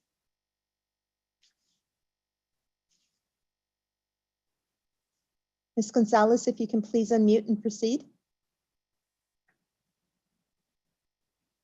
Hello? Yes, we can hear you. You can proceed. Okay, great. Good afternoon, everyone. My name is Maria Gonzalez, school clerk delegate, and here on behalf of all my fellow school clerks citywide. First of all, I want to thank everyone attending this meeting and those who have and are supporting and fighting for us, the school clerks. I also want to personally thank my wonderful administrators and staff at my school. They have done everything they can to keep us safe at our school and are very supportive and understanding. Now, what I don't understand is that on one hand, the mayor is saying stay home and you shouldn't be retaliated by your boss if you choose to stay home because of COVID concerns. But CPS is sending clerks threatening emails that they won't get paid if they request to work remotely. Clerks have the right to work remotely 4 days a week. Why is CPS telling clerks to apply for leaves? Clerks are under so much pressure already. Why are you not respecting our lives? Everyone else is working remotely. Why aren't clerks able to do the same? We were able to work remotely last spring, and I know we are capable to continue. We are all loyal to our jobs and know we will be sure to assist in whatever we can and must do in order to help run our schools. We all know that many CPS departments are also working remotely, and that's fine and safe for them to do as well. But why can't school clerks and techs do the same? We need that choice. We all know that schools, regardless of the precautionary measures CPS is trying to take, there can still be individuals with the virus and not showing any symptoms. That's a bigger issue and a risk that CPS wants us to take. That's scary. I am working remotely now because I have a family member that tested positive and showed no symptoms. So imagine that, people walking without symptoms. Clerks should not be told to apply for sick leaves. They should work remotely. We have technology tools sufficiently to communicate with our staff, teachers, and parents. We are dedicated clerks and know we won't let our schools down. Be fair to us. Give us that choice. Don't let tragedy be your wake-up call. COVID is real and kills. Stay safe, everyone, and thank you. Thank you, Ms. Gonzalez. Thank you for your comments. Our next speaker, Mr. President, speaker number 11, please. Jennifer Tolliver, followed by Aviance Fleming, speaker number 19. Ms. Tolliver? Hi. You can proceed. We can hear you. Okay, cool. Good afternoon, Mr. President, board members, and associates. My name is Jennifer Tolliver, and I am the LSC chairman at Dewey School of Excellence in the AUSL network on the south side of Chicago in the Inglewood community. I've been chairman for 2 terms now. Quick story on how that happened. I'm an active parent at the school. One day while dropping in at the parent resource room, Ms. Lewis, the room teacher, asked me to fill out the application. She gave me the rundown on LSC and said I would be a great candidate. I completed the application, was voted in as a member, and quickly voted in as the chairman. I appreciate Dewey for what they are doing for my son academically, socially, and emotionally. The staff sees the bigger picture and make sure the students see the same vision as well. My son has only attended Dewey. Right from the age of 3, I took him out of daycare and put him in a full-day Head Start program over at the school. Josiah Smith, age 8, with a 3.5 GPA, is currently in the 3rd grade and on his way to be a well-rounded scholar. Josiah does have an IEP for his speech and is currently part of the speech therapy sessions offered by the school. Even though he does have a speech impediment, it is not harming him academically, and the teacher speaks highly of him. Having a solid foundation has always been important to me while he was in the womb. I am grateful that Dewey has helped plant that foundation in him academically. Ms. Tolliver, you have 30 seconds. Great. I like what Dewey is doing for my son and the school community. Ms. Coker is sticking to the school's mission and making sure every student is fully equipped to be successful, from coat shoes and toy drives to helping provide school uniform basics and school supplies to giving out student incentives and more. With the support of the network, she is working hard to make great scholars. I am proud to be a part of Dewey School of Excellence in the AUSL network. I have seen the wonders of the school, being a part of the network, and I look forward to what more is to come. So thank you for listening and have a great day. Thank you, Ms. Tolliver. Our next speaker, Mr. President, speaker number 19, please. Aviance Fleming, followed by speaker number 12, Rogelio Manzano. Ms. Fleming? Good morning, Board of Education. My name is Aviance Fleming, and I am here today to voice my support for the Academy of Urban School Leaders. Dewey School of Excellence and the AUSL Community Outreach Program has been super essential to me and my brother these last few months after losing our mother to COVID in May. I'm now his guardian, so I've become very involved in school life. Dewey has shown such a stable and given him a very nurturing environment, and it's allowed him to succeed despite our recent traumas. COVID has impacted all of us, but thanks to the efforts of Ms. Coker and Mr. Stewart from the AUSL network, it has greatly lessened the blow. I'm 100% certain that we need programs like AUSL in our lower income neighborhoods. I agree that programs like this can save lives of students who don't have that extra help that they need. I hope that you continue the support to AUSL's work at the Dewey School of Excellence. And I want to thank you guys for listening to me today. Thank you, Ms. Fleming. Thank you for your comments. We'll proceed, Mr. President, with speaker number 12, please. Rogelio Manzano, followed by speaker number 13, Jianan Shi. Mr. Manzano?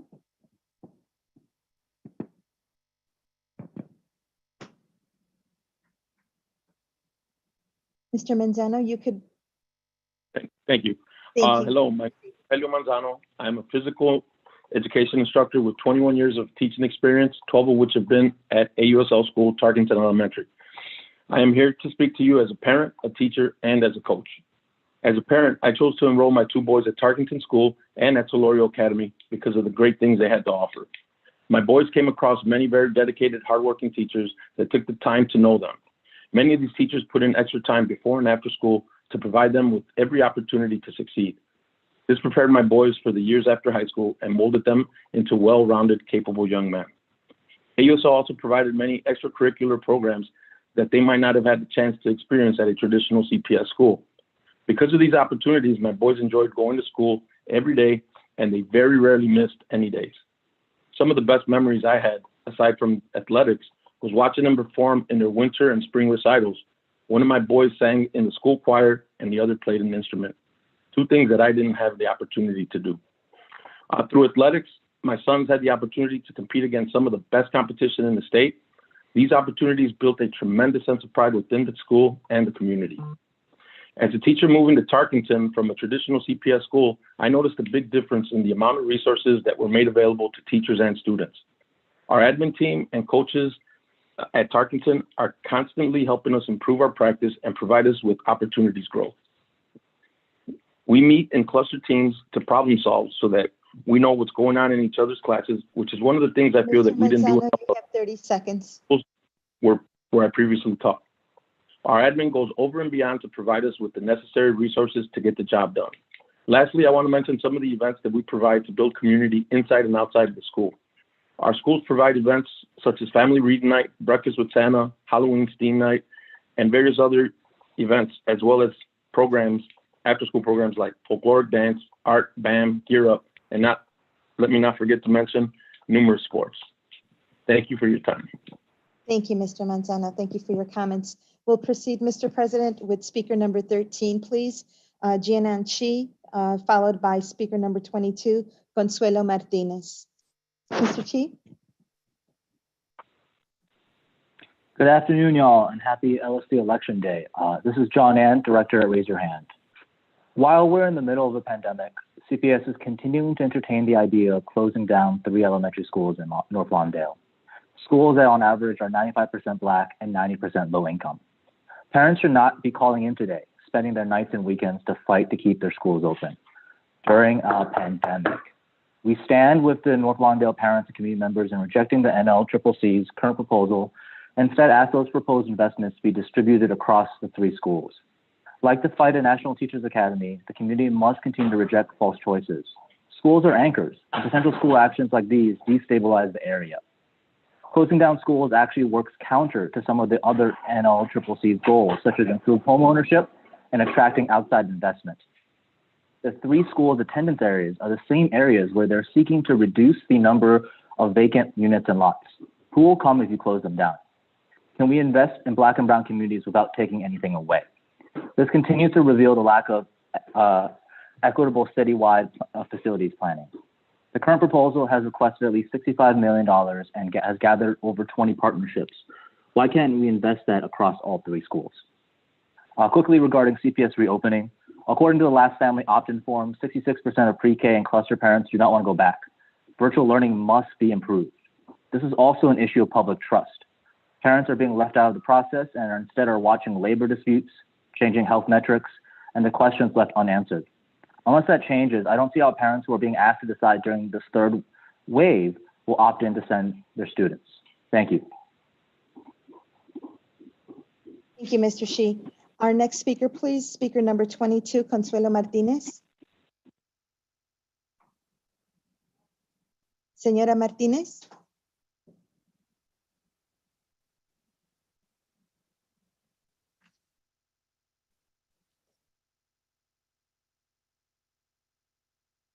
Señora Martínez.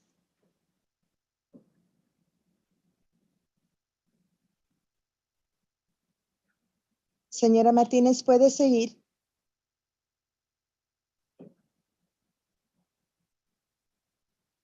Por favor, prenda su micrófono y puede proceder.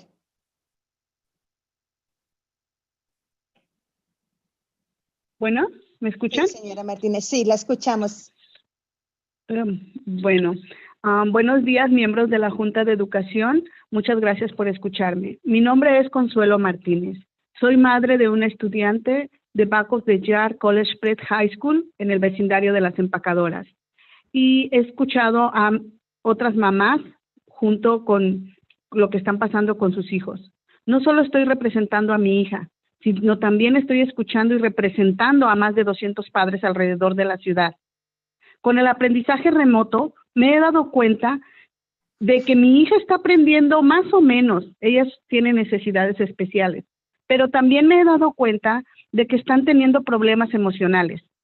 En diferentes reuniones que he tenido con otros padres, me di cuenta que estos otros niños están teniendo los mismos problemas. Hay niños que no están avanzando, niños de pre-K, de kinder, de primero, no están avanzando y están perdiendo tiempo de su desarrollo. No se están comunicando y necesitan apoyo adicional con el aprendizaje en general y con el uso de la tecnología. El distrito debe pedir a las escuelas que se enfoquen y atiendan el desarrollo socioemocional de cada niño, más con los traumas y los cambios que hemos tenido por la pandemia. Se debe prever estrategias y herramientas. También se tiene que establecer un tiempo para que los alumnos puedan socializar y relajarse en base a sus necesidades y sobre todo a sus edades.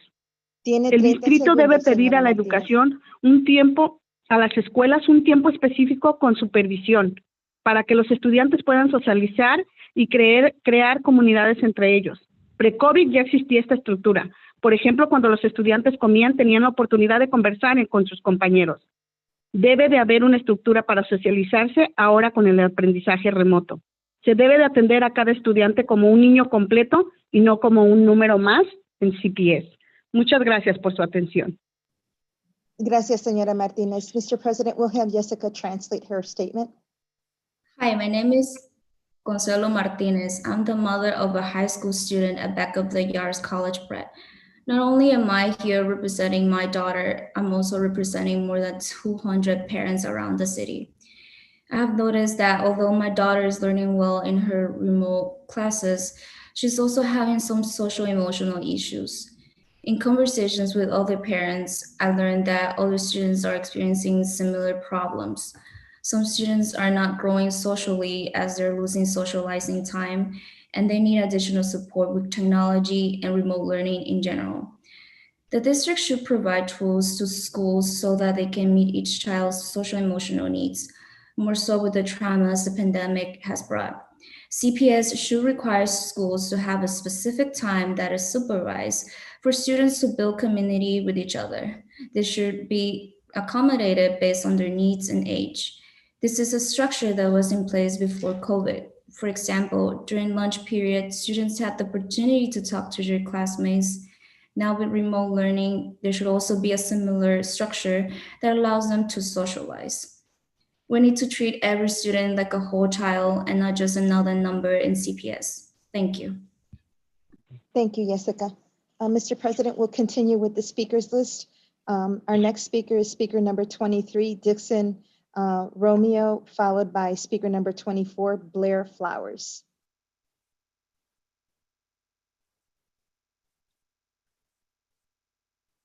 Mr. Romeo? Hi. Yeah, can you hear me? Yes, please proceed. Awesome. Yeah, thank you. My name is Dixon Romeo. I'm a proud CPS graduate. Went to Skinner Elementary, Kenwood Academy. Went on to get my economics degree from Grinnell College. I'm an LSC member at Parkside, as well as a local school council advisory board member representing networks 12 and 13. And I'm here to speak in support of the parents, teachers, and students, some of which I know very well, who are opposing the closing of their three neighborhood schools, Crown, Lawndale, and Sumner.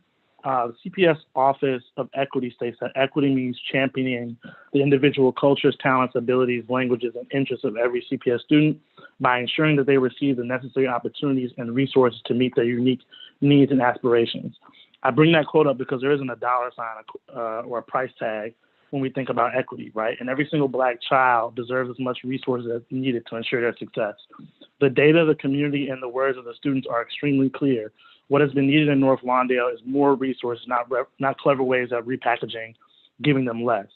We can't acknowledge that Black communities have been historically disinvested in, blame them for their disinvestment by using metrics that don't favor them, and then turning around and saying the only way that they can get investment is to further take from their communities, whether it be a school, community center, or something else.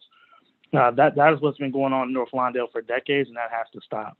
During this pandemic, I've seen these parents reach out to individuals in the community, reach out to elected officials, reach out to more neighbors, reach out to the city, reach out to the board, reach out to board members. They've done everything Romeo, right. you have 30 and seconds. still, thank you. They've done everything right, and yet and still, I get the feeling, and they do as well, that their voices aren't being heard. And so I'm speaking out in support of them and asking that not only does this board not vote on closing these schools or not accept any proposals that would close these schools, but legitimately works with these parents to have sustainable community schools where these kids can receive the full investment they deserve. Thank you. Thank you for your comments, Mr. Romeo. We'll continue, Mr. President, with speaker number 24, Blair Flowers, and then the last speaker from the speakers list, speaker number 28, Tim Noonan.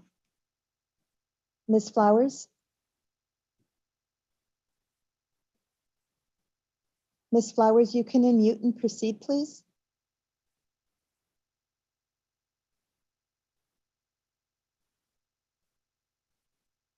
Ms. Flowers?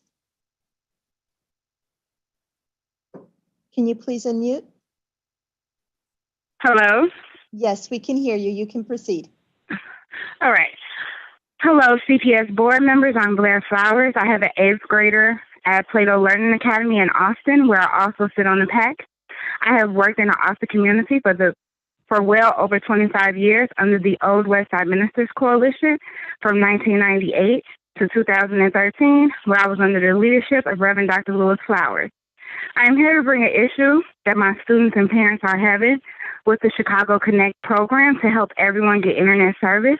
The idea is great for everyone to get internet access. However, the speed and quality of service is not good enough. Comcast have offered many different levels of internet speed. Right now, Chicago Connect is at the bottom of the scale. Many parents at Plato are still having issues with either connecting to the service or the signal being too weak for the children to stay connected. Our survey response shows that 5% of Plato parents are using Chicago Connect Wi-Fi. 10% are using Chicago Connect hotspot, and 5% are using free local Wi-Fi, while 82% of our parents have opted into paid program, even though most qualify for Chicago Connect, but decided to pay for service due to concerns about connectivity issues. It would be a good idea for more schools to offer more hotspots.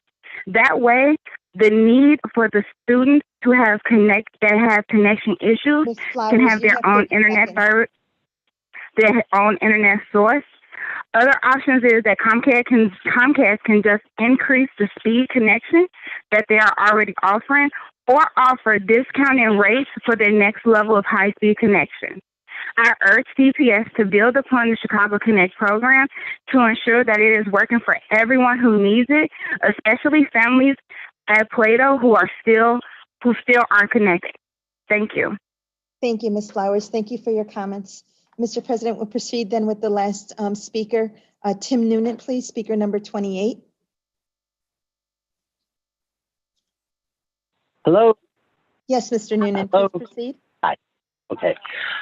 Hello, my name is Tim Noonan. I'm an elected LSC member at Kellogg Elementary and a proud parent of Nora Noonan.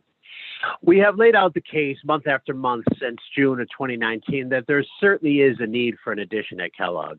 I'm here to ask, why can't Kellogg get the addition? We have demonstrated there is definitely a need. Is it because we're a 90% minority school while the precedent of the 50 closed schools from years ago looms large? Is it because we're a small school and we have a limited number of voices? Is it because we're situated in an affluent neighborhood of Beverly, yet many of our parents are essential workers and cannot attend these meetings, or are low income and cannot take off the time from work? Is it because we're performing so well that Chicago Magazine recognized Kellogg as one of the best elementary schools in Chicago, that perhaps we have enough resources because we're doing that well? Is it because the modular is not bad enough, even though thousands of taxpayers' dollars are spent annually to repair the walls from falling, and the modular is beyond its useful life? We have an outstanding FOIA request since early September with 7 extensions. We wait for this basic information about the modular's history. We see that other schools are getting additions, and I'm sure their needs exist. Why don't you see the same need in Kellogg? Kellogg has proven a solid attendance numbers as well as a quality place for children to learn. I urge you to make the capital needed for an addition at Kellogg. Noonan, you have 30 seconds. Thank you.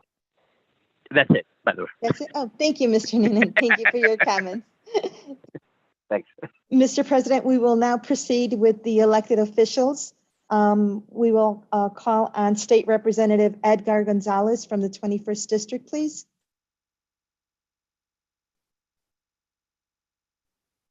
Representative Gonzalez, if you can please unmute. Can everyone hear me? Yes, please. Please proceed. Perfect. Good afternoon, everyone. My name is Edgar Gonzalez, and I'm the state representative of the 21st House District of Illinois. I'm a proud product of CPS schools. Just 5 years ago, I actually graduated from Whitney Young High School, so I'm glad that, Dr. Kenner was on a little bit earlier, and I'm glad to hear that Dolphins are still winning the blue ribbon. In 2009, I had just started in 7th grade, and, now it's 2020, so, time has definitely flown. And I'm glad to hear that my 8th grade English teacher, Dr. Daniel Blolan, was instrumental in applying for the blue ribbon. So, growing up and to this day, I live a block away from both of my elementary schools, John Spry and Maria Saucedo, both in the Little Village neighborhood. And my neighborhood, as was the rest of my district, has been one of the hardest hit by COVID-19 due to the immense amount of essential workers. It's a majority working class district and a Latino district, many whom unfortunately don't have access to health care or governmental assistance due to their status. So my dad is also actually an essential engineer. He's a proud local 399 operating engineer at UIC Hospital. And as much as he tried to be careful, he tested for COVID, and he tested positive for COVID in May. As did my mom, my sister, who was actually taking her finals remotely for college, and myself. We had every single symptom, and it knocked us out for a few weeks. Thankfully, we're all doing well, but there are many who, have not been as lucky. And, we all know or heard of someone close to us testing positive for COVID. And after personally going through such an experience, with all due respect, I find it highly irresponsible that CPS is planning to unnecessarily expose students and staff who are majority black and brown to a potential outbreak of COVID. And now all we need to do is look at the science and the numbers to know that this virus ain't going anywhere anytime soon. And we don't know what this would look like in January. We need to plan for an uncertain future, not the future we hope to have. And I know, and we all know that we want to serve our students in the best way possible. We all do. And our teachers, our principals, and our staff are dying to see their students. But that won't happen if they're actually dying because of COVID. So I urge CPS to rethink what they're doing and gather input from students, parents, teachers, and organized labor who are diligently fighting to take care of their members and all families across Chicago. Thank you. Thank you, Representative Gonzalez. Mr. President, we'll proceed with our next elected official, please. State Representative Marcus Evans from the 33rd District.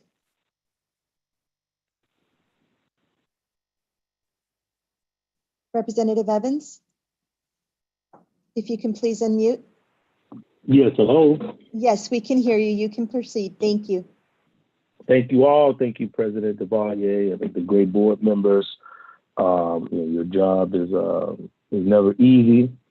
You're talking to a graduate of CPS elementary school and Morgan Park High School class of 2003. So I'm a CPS graduate. And of course, I'm also like to mention Dr. Kenna from Whitney Young is a member of my community.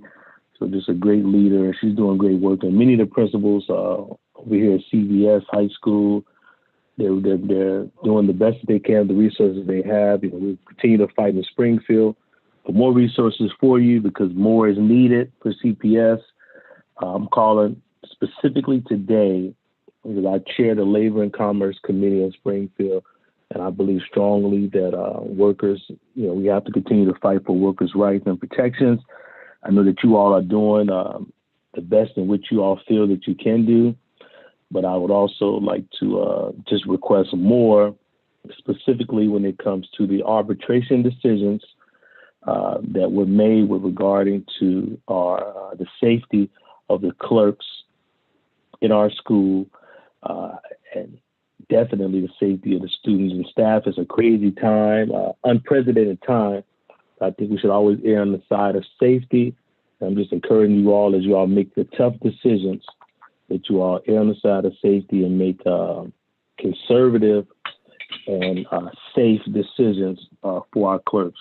Particularly you look at our clerks and support staff. They don't have even the options of our teachers with regards to income and opportunities. A lot of these folks don't make a lot.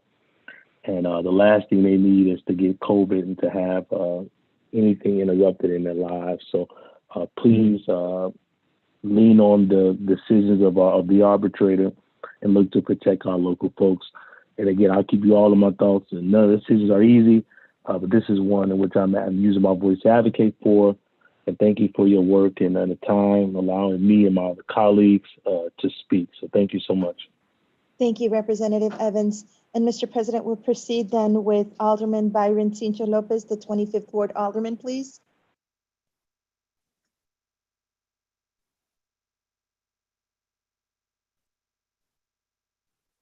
Alderman Lopez, if you can please unmute. Can you hear me now? Yes, sir. Please proceed. Thank you. Thank you very much. And first of all, let me thank all the educators, the staff, parents, and students that are serving our city during these very difficult times. Also, let me thank everybody who has provided testimony in front of the Chicago Board of Education. I particularly listened very carefully to the testimonies of educators, parents, people who are on the ground and see the current situation of our schools. It is very important in this line that we at all times, and I speak directly to the Board of Education, CPS, have educators at the table and listen carefully to those who are on the ground. And I hope that we continue listening to those parents who are here in this board today, asking for what every parent should have, which is access to good quality public education. Remote learning, of course, has been a big challenge in our communities. And I think to me, what I listen from our parents or teachers, people on the ground, it is very clear. I think that we need to make sure that we revamp remote learning. We have, of course, our staff, we have teachers, we have parents who are struggling with social-emotional issues. I do think that we ought to listen to those concerns, those issues, and address them. I think to me at this point, it seems very out of touch to even think about the possibility of reopening schools when we have huge positivity rates. We just heard yesterday, Commissioner Awadi, in a very conservative estimate, saying that 1 in 15 people in the city of Chicago are testing positive for COVID. We have communities in the southwest side and the west side where the positivity rates are greater than 20%, between 20 and 30%, and the numbers are growing. We have early childhood sites today where we have many children who are testing positive. and essential workers who are not able to test because of the poor conditions and the poor policies that the city of Chicago has. In this line, I think it's important that we recognize the situation and the conditions. We have seen teachers like Olga and many other teachers. We have positive cases right now in our schools. Right now at Juarez High School, we already got reports of positive cases. It is important that we protect our staff, our teachers, our students, our families, our staff. It is irresponsible to even think about reopening of schools when we see the conditions right now.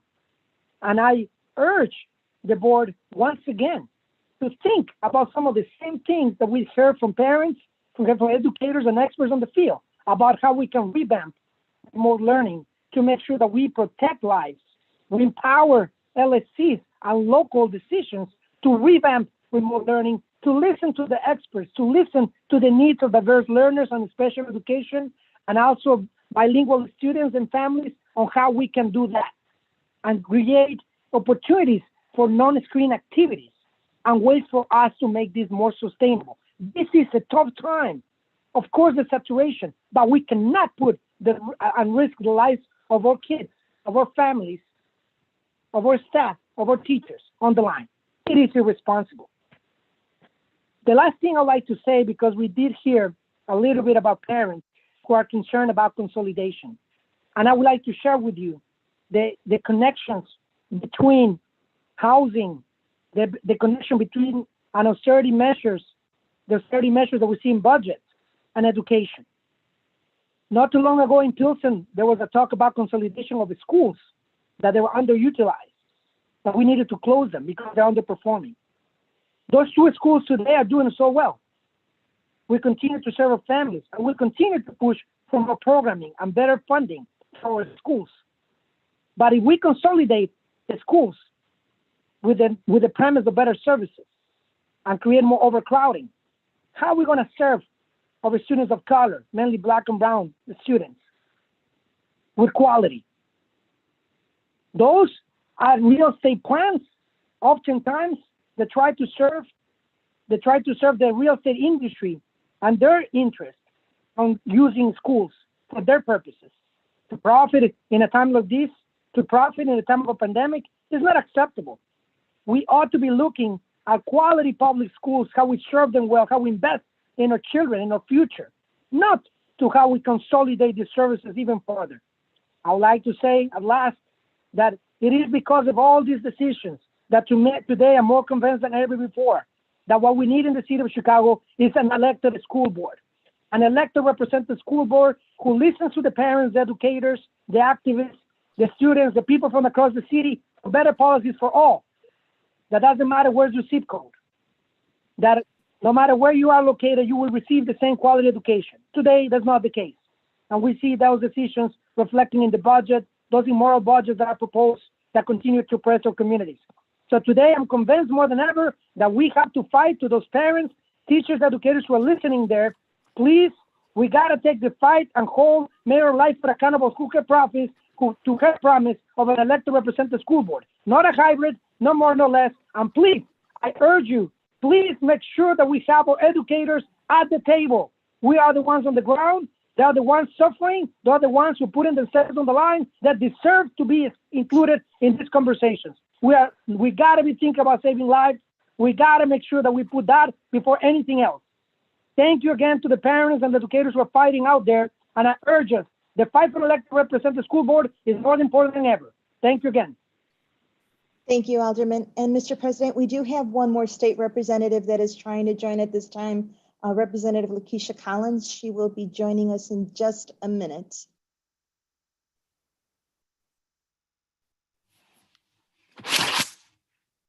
Representative Collins?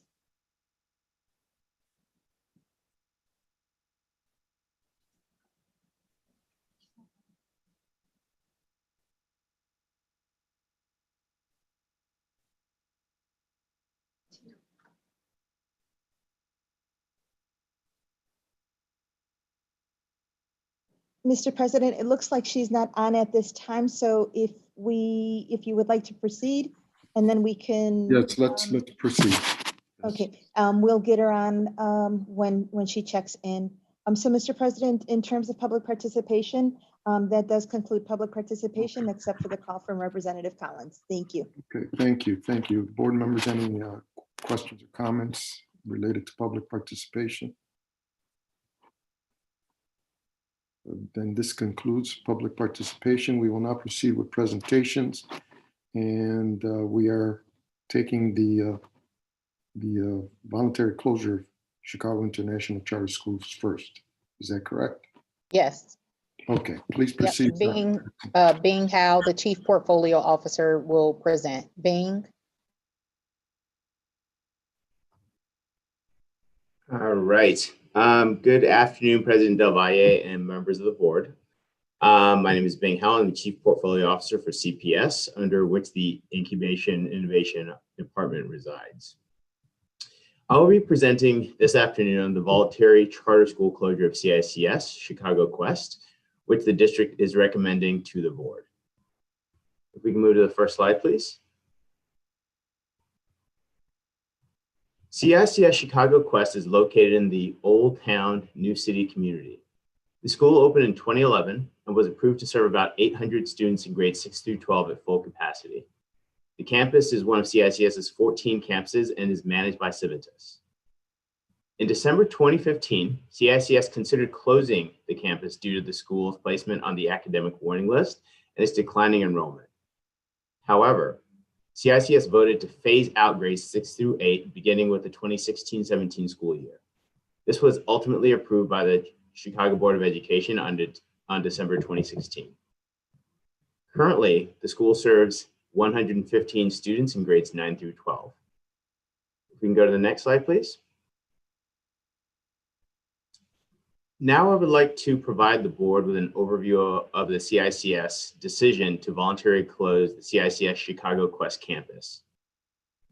CICS has formally notified CPS in early September 2020 that they were recommending the closure of the CICS Chicago Quest campus to their board of directors. During this meeting, CICS cited that the following as reasons for closure. 1, continued declining enrollment year over year, which is supported by CPS's 20th day enrollment numbers for this year. 2, the declining enrollment led to an inability to financially sustain the operations of the school, including essential services to students. And 3, varied academic performance. CICS's closure is surrounded by several high-performing selective and non-selective schools, making it challenging to attract students. The CICS board approved the closure on September 15th, 2020. When a charter school board decides to voluntarily close a campus pursuant to the agreement between the board and the charter school, the board has to provide consent to that closure. On November 10th, 2020, CPS held a virtual public hearing to solicit feedback regarding the decision to close. In addition to the CICS board president giving a statement on the closure, only one individual publicly spoke, a parent of CICS's Bucktown campus. We can go to the next slide.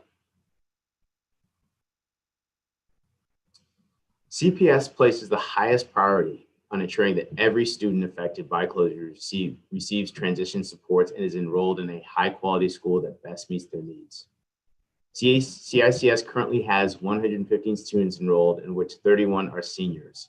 To that end, following the board's decision, CPS will notify all families of the board's decision to close due to the Chicago schools closure decision and provide the date of an initial virtual parent meeting.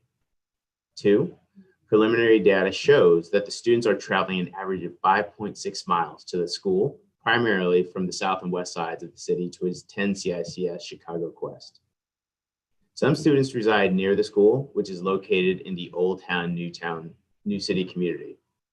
The district is currently exploring 21, which translate to 11 districts and 10 charter schools, similar or higher performing performance with capacity that are within a 3-mile radius of students' current homes for CICS's Chicago Quest students. 3, virtual family informational sessions will be held monthly between December 2020 and September 2021 to ensure families are aware of their options and are directly connected to a student transition coordinator. This concludes my formal presentation, and I'm now happy to answer any questions that board members have. Any questions or comments from board members regarding this presentation? If not, President Obaye. yes. Vice President Revolori? Member Todd Breland. Hi. Member Todd Breland. Thank you. I just wanted to clarify, because it's something that came up in public comment, that what we are voting on today is actually a reduction of the cap to CICS by 600 students, as opposed to reallocating these positions to any other CICS schools that exist, and that for students who are currently going to be impacted by this, all the resources and supports that you mentioned are going to help them to decide what school they would like to attend. That includes not just other CICS schools, but also district managed schools. Is that correct? Correct. Thank you. Thank you, Member Todd Breland, for ensuring that clarification. Thank you. Thank you, Mr. President. And before we proceed, if we may, with the next presentation, we do have State Representative Lakeisha Collins from the 9th District, if you could address the board. Okay, please proceed. Thank you. Representative Collins?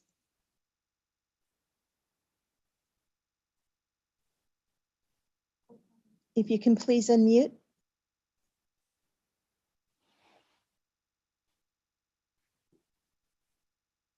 Representative Collins, can you hear me? If you can please unmute.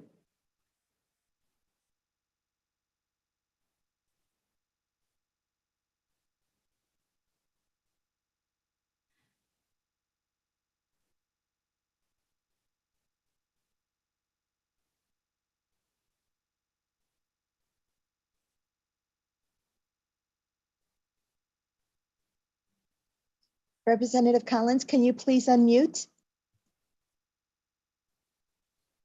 Hello. Yes, we can hear you. Thank you. Please proceed. Yes, this is State Representative Lakeisha Collins of the 9th House District. I represent Community North Lawndale, and I am calling in regards to the new STEAM school that has been proposed and the consolidations of Sumner, Lawndale, and Crown. I do not support school closures. What I do support is investment and development without displacement in the community.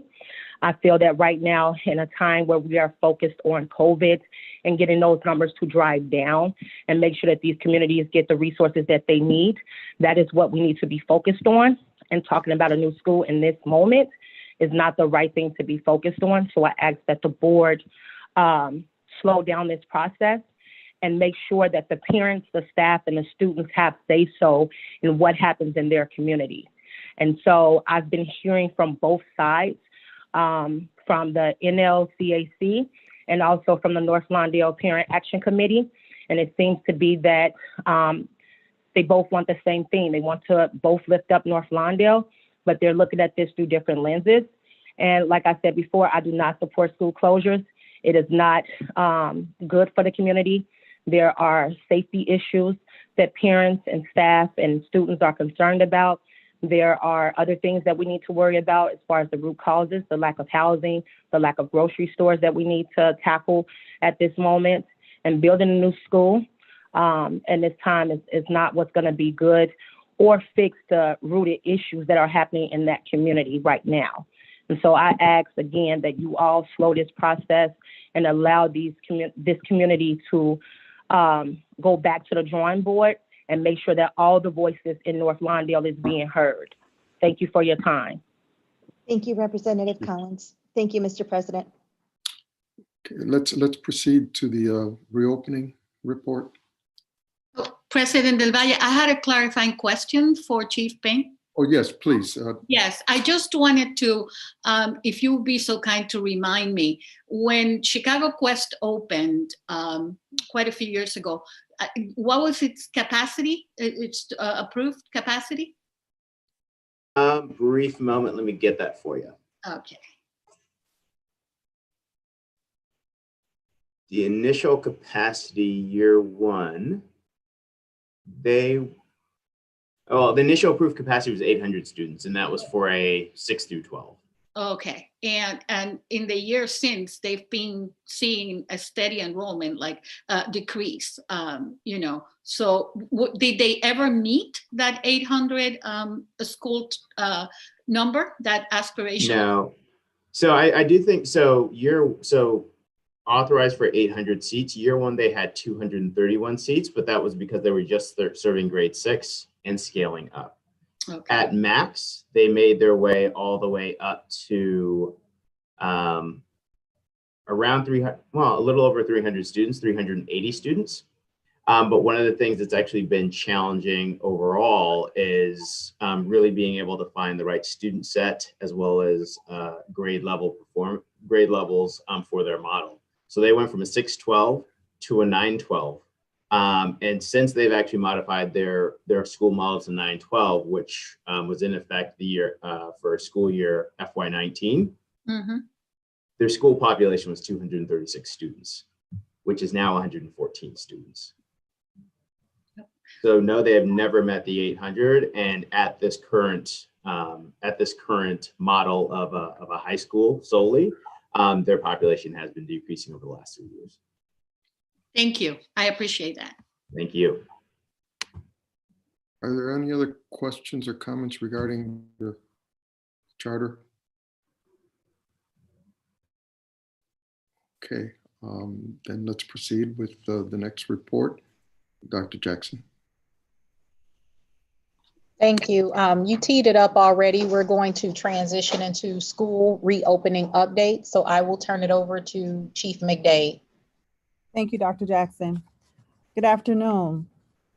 Equity is at the heart of our 5-year vision, and that's the lens through which we make all of our decisions as a district. So as we think through reopening, we want to ground that in our collective vision. As Dr. Jackson outlined earlier today, under the close guidance of our public health officials, CPS will plan to open our school buildings to students enrolled in pre-K and moderate and intensive cluster programs on Monday, January 11th. Students in kindergarten through 8th grade will follow 2 weeks later on Monday, February 1st. We will reopen schools safely and responsibly, and only if our public health officials deem it safe to do so.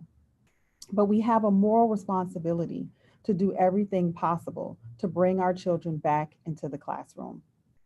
Our students are hurting right now, especially our most vulnerable students. Pre-K enrollment is down 29% among Latinx students. For African American students, that number is 44%. And many of our diverse learners who would normally be receiving intensive therapeutic services at school are not getting that support, placing a huge burden on their families. As a matter of equity, which is at the core of everything that we do at Chicago Public Schools, this is just not acceptable. So we must do everything possible to open our schools while working to keep everyone safe. Chief Operating Officer Arnie Rivera, our Chief Health Officer Dr. Kenneth Fox, and our Chief Talent Officer Matt Lyons will go into deeper detail with you shortly about our plans to keep our community healthy and safe.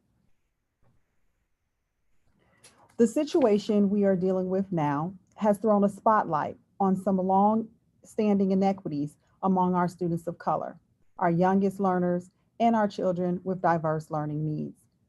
That is why we must talk honestly about how to safely reopen our schools while we wait for a vaccine. The consequences here are not theoretical. Research tells us that if we do not act with urgency, we will be in danger of losing an entire generation of students. It is often said that access to health care should be a fundamental right of all people. Well, the same holds true for a high-quality public education. As I mentioned earlier, enrollment amongst our pre-K students has dropped dramatically this year, which is of grave concern to me as an educator. Getting students into schools at an early age is arguably the most consequential step we can take to boost their long-term academic success, career prospects, and lifetime earnings. And pre-K students are far from the only ones who need our help. We've also seen attendance plummet among our highest needs students. Some of our students have complex physical, emotional, and academic needs, and they would normally be receiving continuous support at school. This lack of intervention is simply unacceptable, and we need to do everything in our power to change it. Here you'll see our timeline for potentially reopening our school buildings for students who want in-person option. Families who are not yet comfortable with going into buildings can choose to learn at home for the remainder of the school year. Pre-K students and students enrolled in moderate and intensive cluster programs will be welcomed back on Monday, January 11th, 2021. Staff who support these programs will report back to duty on January 4th. Students in kindergarten through 8th grade will return on Monday, February 1st, and staff that support these students will return on January 25th. High school students in general education will continue learning at home, and we will evaluate opportunities to bring them back later in 2021. Next week, we will begin notifying families via text message and emails to make sure they understand their options. We will also engage staff regarding their intent to return and provide any support they need with applying for a leave of absence. As we have done from the very beginning, we will continue to follow the science and the guidance of our public health officials. We will reopen in a safe and responsible manner that prioritizes the needs of our community. We have been preparing our school buildings for months now and have invested millions of dollars in safety measures to protect the health and safety of our students and staff. But it will ultimately be our collective responsibility to follow the science and listen to our public health officials over the coming months if we are going to protect the health and wellness of our communities. As we consider the stay-at-home advisory, we must follow the city's stay-at-home advisory, avoid travel, and keep holiday gatherings small, ideally including just the members of our own households. The COVID-19 numbers in Chicago and around the country tell us that this health emergency is not over, so we need to remain vigilant. I worry that unless we act with urgency, we will lose a generation of students. The way to avoid this is to follow public health guidance so we can safely reopen schools. I will now turn the presentation over to Dr. Fox, our Chief Health Officer, and Dr. Fox will walk us through our health and safety protocols and what Chicago's stay-at-home order means for our schools. Well, thank you, Chief McDade. Good afternoon, everyone. Keeping everyone in our school communities healthy and safe remains our top priority. Staying informed is key to health and safety in the age of pandemic. This is why CPS is sharing data about all actionable COVID-19 cases as depicted in this slide. One fundamental aim is to keep families, students, and staff aware of exactly how the pandemic is affecting the district and its community. Next slide, please. The rising number of COVID cases in Chicago is obviously a cause for great concern. And this is why Mayor Lightfoot has put our city under a stay-at-home advisory for at least the next month. I'm sure you've all been wondering, since this advisory was issued, what it will mean for our schools and for our plans to reopen buildings to in-person learning. We'll answer those questions today. First, I want to emphasize that the public health data show that schools and daycare centers can be safe when health and safety protocols are followed. Schools and daycares that follow the health and safety protocols have not been found to be major sources of transmission for this virus, especially among students.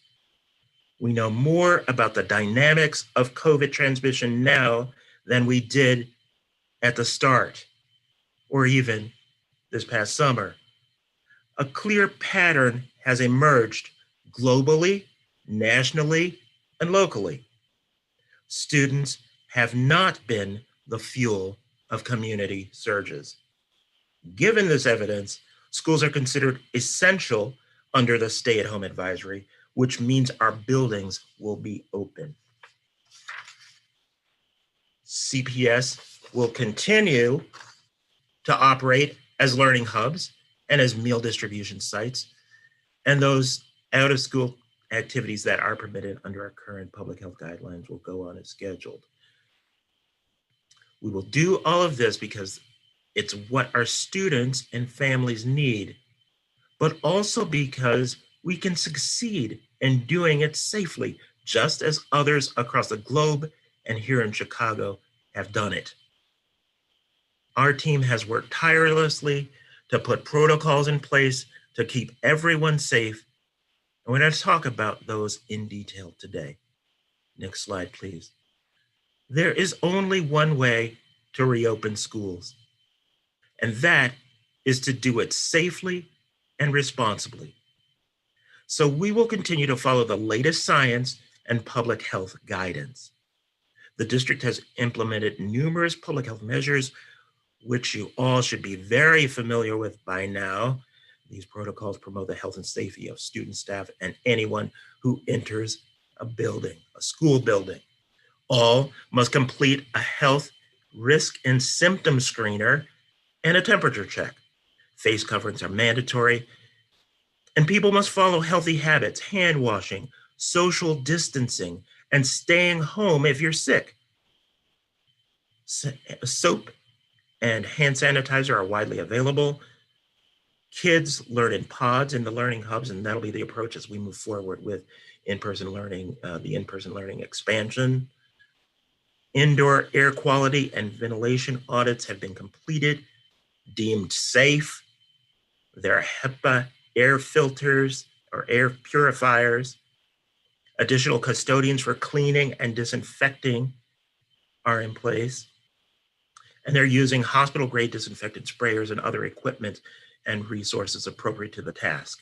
We have sneeze guards and signage in place, plenty of disinfectant wipes and PPE, personal protective equipment that's available, but is based on job tasks. Next slide, please. Now, as we prepare for the reopening of schools, CPS is also partnering with the Chicago Department of Public Health on a surveillance testing program. CPS will receive a supply of 30,000 COVID test cards by the first week of December for surveillance testing with student-facing staff. CDPH reports that this supply will be adequate for the balance of the school year. Now I'll hand it over to my colleague from the Chicago Department of Public Health, the eminent Dr. Mariel Fershon, to provide a deeper dive into our testing protocol. Thanks, Dr. Fox. Can you hear me okay? Yes. Great. Hi, everyone. I'm a pediatric infectious disease doctor, and I work for the Chicago Department of Public Health as a medical director in the COVID Bureau, previously in the immunization program, now in the COVID Bureau. And we've been working closely with the Office of Student Health and Wellness to create these plans and with CPS at large. So I want to preface this slide with the fact that the testing landscape for COVID is changing daily. Even today, they're announced that FDA has approved an at-home test kit. So this slide pertains to resources that were given to us by the federal government in the form of Binax Now cards. And many of you have heard about these through the media. So this protocol, there are no guidelines for surveillance testing using this particular tests that have been developed, but the usefulness of them has been proven in several different settings, and the federal government has recommended them for settings like this. And so for asymptomatic student-facing staff, we're recommending this surveillance testing. And it's a 15-minute turnaround. It goes midway up the nose. It's not the complete back to the nasopharyngeal space. It's midway up the nose. It can be done by the individual very easily. I've done it myself, and just needs to be supervised by a trained person, which we're working out with the Office of Student Health and Wellness. The result is recorded in our state registries so that it can be reported to the public health department. And therefore, if a teacher tests positive or if a student-facing staff tests positive, then they'll be given isolation instructions and investigated by a contact tracing team. And because they're reported to the health department, that allows us to track these cases. We do still recommend, and actually right now as we speak, the mayor and the Dr. Arwady, the commissioner, are announcing plans for expanding community testing during this second surge. And so we've made a $14 million investment in community testing, which includes opening up a new community site at Midway Airport through our relationship with Curative and Core to offer free testing for anyone who needs it. But we really still focus on, and especially, you know, as a physician myself, there is value to people getting tested through their own providers, because especially if you have high-risk medical conditions, only your provider would be able to counsel you on exactly what you need, and there may be additional tests that they would recommend. So as doctors, and Dr. Fox would agree with me, since he's been a pediatrician for 30 years, that primary care physicians know their patients best, and they continue to be our first recommendation for where teachers and student-facing staff should go if they have symptoms.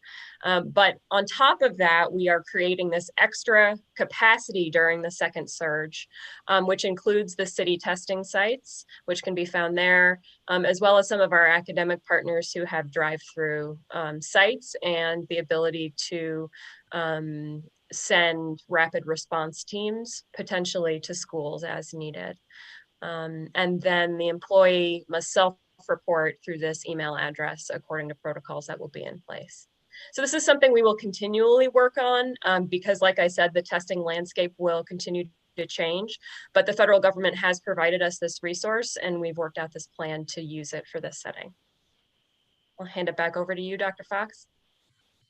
All right, thank you so much. And I think we're going to move it over to our Chief Operating Officer, Arnie Rivera, to walk us through the work that we've been doing in the past few months to prepare the buildings for the return of students. Thank you, Dr. Fox. As our public health officials have learned more about COVID-19 and how proper air ventilation and purification can help reduce transmission and provide an additional layer of protection for our school communities, we continue to follow the science, and I want to follow up on two significant steps we have recently taken that Dr. Fox alluded to in our effort to prepare schools for a potential reopening. First, we announced an $8.5 million investment to purchase more than 20,000 HEPA air purifiers, one for every classroom in the district, as well as main offices. These purifiers, which exceed MERV 13 standards and provide more rapid filtration of air than HVAC filters, are capable of ensuring clean, regularly filtered air for classrooms, even if mechanical or natural ventilation are not available. These air purifiers will filter over 99% of airborne viruses, bacteria, and mold. This significant investment is in addition to the more than $68 million we have already invested this year to repair and update our school buildings' mechanical air and ventilation systems. Secondly, as part of our commitment to evaluating the ventilation systems in every school, assessments of both classroom ventilation and school air quality have been completed, and anyone in the community can view these comprehensive reports on every school at cps.edu/air quality. Our facilities team completed an assessment of the ventilation systems in every school to ensure that every classroom has a clean source of air and a vent to allow air to leave the classroom in order to dilute air particles that may have viruses or bacteria. We confirmed that the vast majority of classrooms have operational mechanical or natural ventilation, and we are committed to making all necessary repairs and investments to ensure that schools can safely support all students who may be in school buildings this year. We also hired independent state-certified environmental hygienists to test each school's air quality for relative humidity, temperature, carbon monoxide, and airborne particulates. I'm happy to say that every school has been certified and ready for reoccupancy. Reports will include both classroom-level ventilation conditions as well as the air quality reports that were provided by the state-certified hygienists. Again, all of this information is available on cps.edu/air quality. These are just the latest steps we have taken to ensure a safe return to school for our students and staff, and we will continue to take more steps forward as we continue to put their safety above anything else. Since students will not return to in-person learning until 2021, we will continue expanding our learning hubs so that more children have a safe, supportive space to engage in online learning. To date, the district has reached out to 13,000 parents who have expressed interest in our learning hubs, and we are currently serving nearly 500 students across 15 different sites. CPS will resend the interest survey with the announcement of Q2 plans to gauge the interest of additional parents. Then, using our attendance and grade data from Q1, we will expand Learning Hub sites to include the schools and communities that have experienced the lowest engagement rates. We will also continue to prioritize schools with high numbers of students in temporary living situations, as well as school buildings that are underutilized. CPS will also continue to work through our community-based organizations and our STLS team to ensure the interest survey is accessible to high-need families, particularly those with limited internet access. I will now turn it over back to Chief McDade to review some key data points from our first quarter. Thank you, Arnie.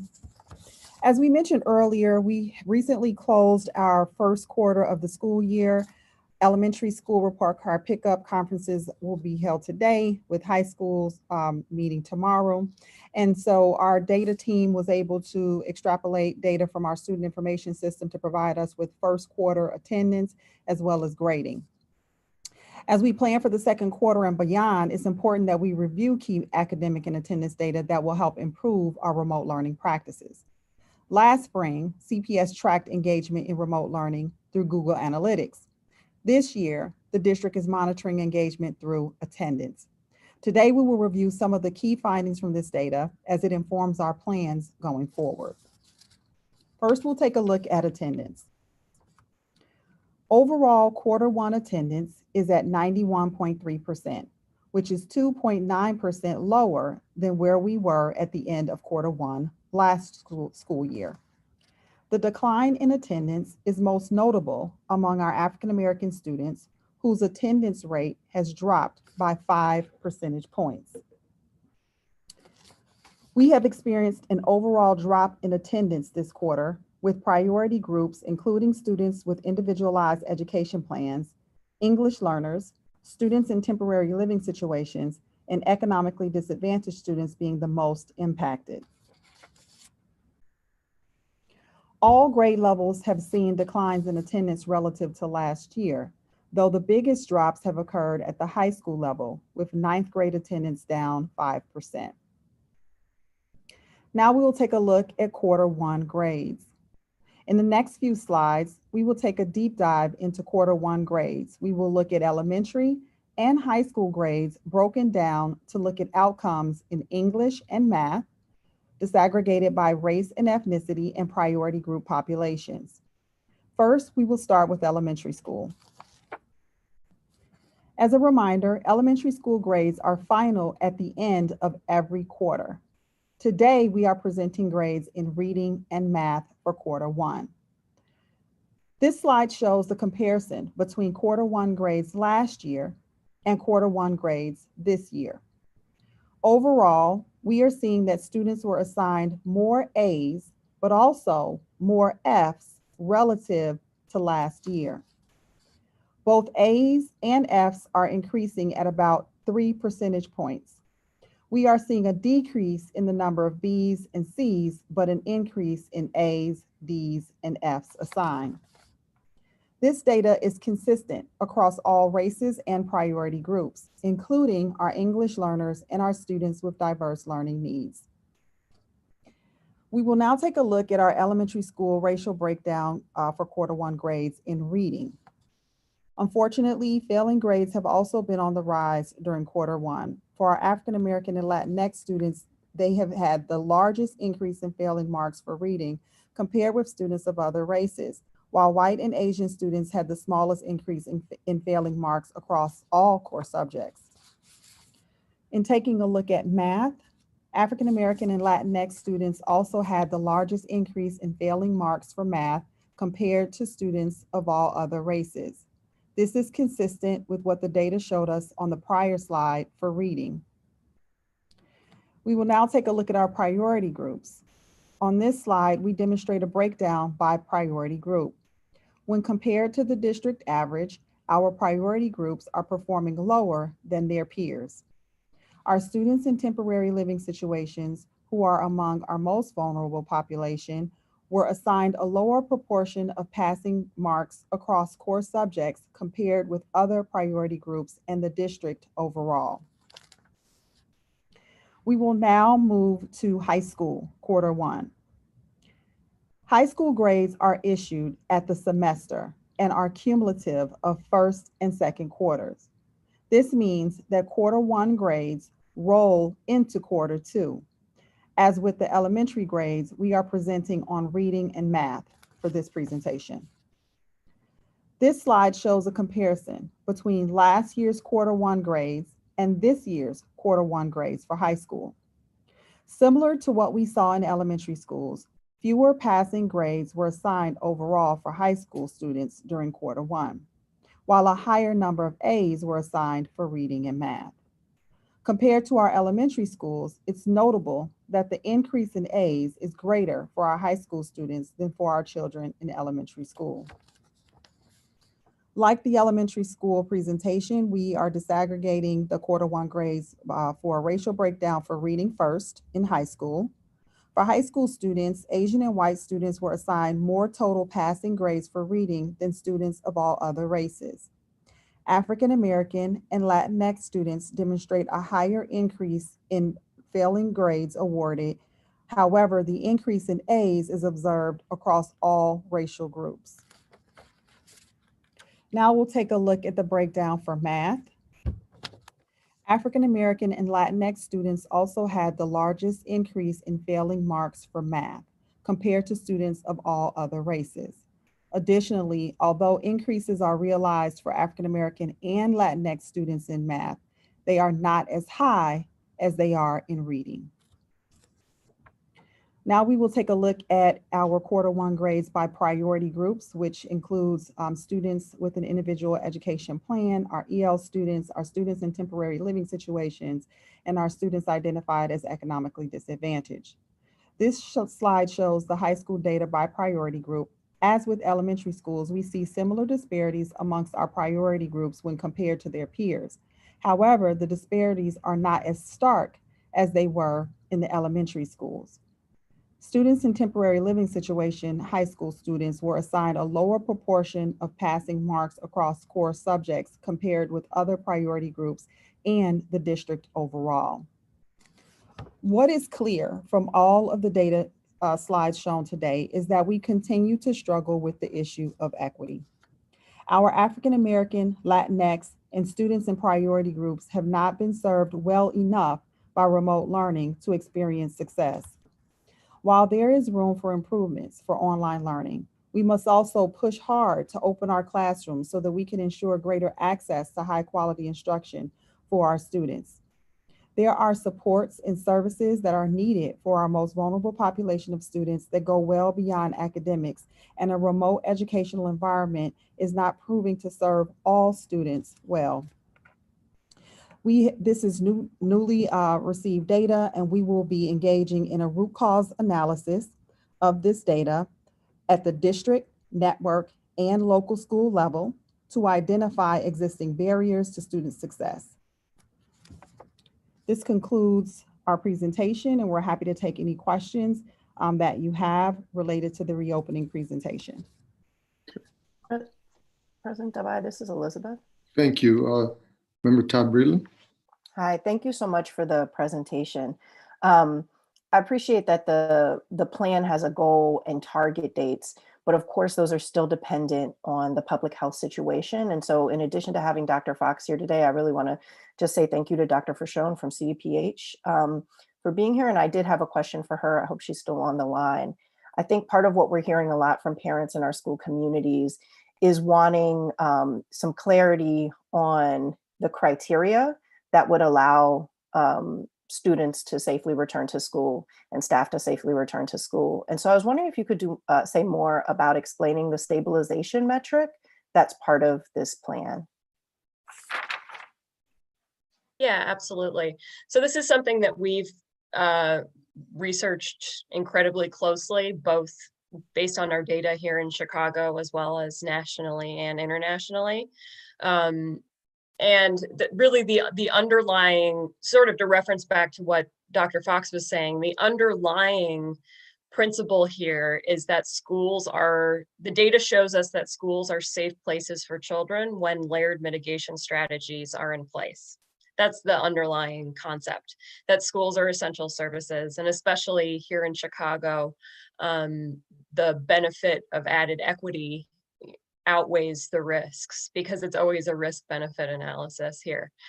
What we're finding is that the operational burden of the current community spread of the second surge is such that it's very challenging for the schools that are currently open in this city to maintain the level of mitigation necessary to prevent transmission within the schools. And so when we thought about where we would feel that we were stabilized, we looked back to our first wave data, and we also looked at data from other countries and other places in the US who had both a first and a second wave. I think people forget that some places didn't have a first wave and they've only had this wave. And whether you see it as a plus or not, we have the full experience of the first wave plus the second wave to be able to see how this disease transmitted. And so we used that data from the first wave locally and then compared it to what others were using to look for that metric. And that metric landed us on this doubling time, which is where the curve is flattening. And for us, the essential point there is that teachers aren't walking in the door sick because they're getting it. Communities are walking in the door sick. And the fewer people that are walking in the door sick, the less contact tracing needs to happen. The staffing for contact tracing and the operational burden we're feeling just at the health department, I mean, you can imagine, fielding 2,000 cases a day is not sustainable. And when you look at some of these schools that are open, they are pausing or stopping because they can't sustain the mitigation strategies, not because there's transmission in school. And so we want to get to that point where the curve is flattening so that we're able to say community transmission is low enough now that the rate of transmission, which is what we're equating to this sort of case doubling time, is low enough now that we can enforce these mitigation strategies that they will prevent transmission. So I can expand on that more if you'd like me to, but hopefully that answered your question. No, thank you. That's helpful. I think it's just helpful to hear directly from you as partners with the district to understand better the thinking from the CDPH side about how these, as partners on how this decision is going to be made. And I guess to the earlier points that were being made, I mean, the importance of working now, right, to make the conditions such that we can get students back in the future. And that's certainly part of that's personal responsibility, as everyone's mentioned, changing holiday plans, et cetera. But I think also hopefully and continuing to push for the other types of resources in society beyond schools, right, that are going to be necessary, whether that's cash assistance or assistance with housing, et cetera, to allow our families to stay home as much as possible and be as safe as possible. So thank you. That's helpful. Yes, thank you. The question has been asked, and I'm just going to follow up on Member Todd-Breland's question here, because I think it is very important that people understand.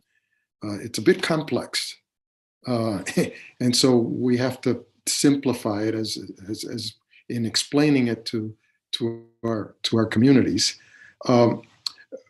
Some have said that we don't have metrics, or that the metrics that we've been using have been changing, that we started out looking at the positivity rate, and now we're looking at the number of cases, the doubling, as you said, the doubling time. Is come January, is the doubling time the metrics that the Department of Public Health is going to be using?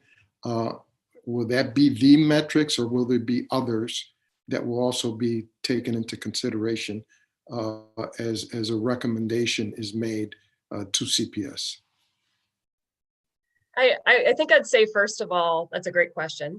But second of all, we talk nearly every day about the trajectory of this outbreak, and new data comes out every single day, and we review it and try to compile it and try to make sense of it. So we, at the beginning of the pandemic, I think we used to be more assured when we were able to give answers like this. I cannot give you an answer to whether we will be considering other factors when it comes down to it, but I can assure you that there will be additional conversations that will happen ahead of reopening to ensure that we're still in an okay place. And whether that means we're adding a metric or potentially even changing it if we, if more data comes along that shows us that this one was wrong, then we will take that into account. And I am committed as a pediatric infectious disease doctor, as a pediatric infectious disease doctor and a mother of 2 CPS students, for this to work. And I have no, intent to make this happen too soon or too late. And we, the doubling time measure was certainly something, I even worked at the alternate care facility that was built during the first wave and helped them set that up. And the doubling time was a very important turning point for us. And so we really felt like this is also just in our experience of going through the first wave before, the best thing to rely upon. But it absolutely may change. And I think communicating that we're committed to reviewing all data as it comes in, it may be more important than sort of sticking to one metric. Mm-hmm. But if come January, early January, if the doubling time is what it is today, we will not open.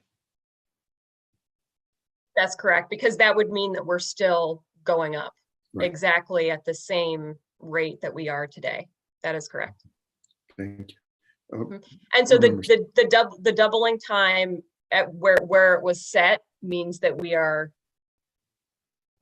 at, where community transmission is not spreading. We're controlled. So which is it is a very hard thing to explain to parents. And we absolutely understand that.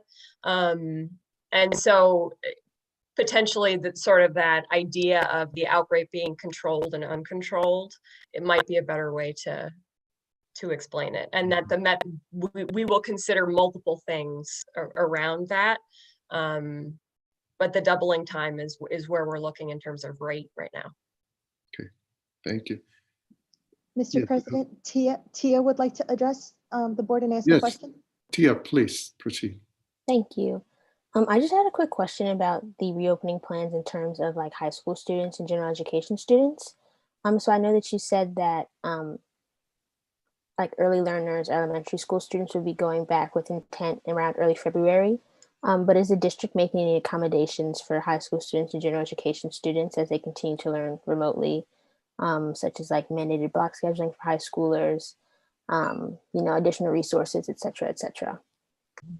That's an excellent question. We are assembling a task force of high school principals to start thinking about, we stated earlier the complexity of bringing high school students back in person, but we're assembling the task force to kind of work through options to start the path towards in-person for our high school students, as well as look at other ways to improve the remote learning experience at the high school level.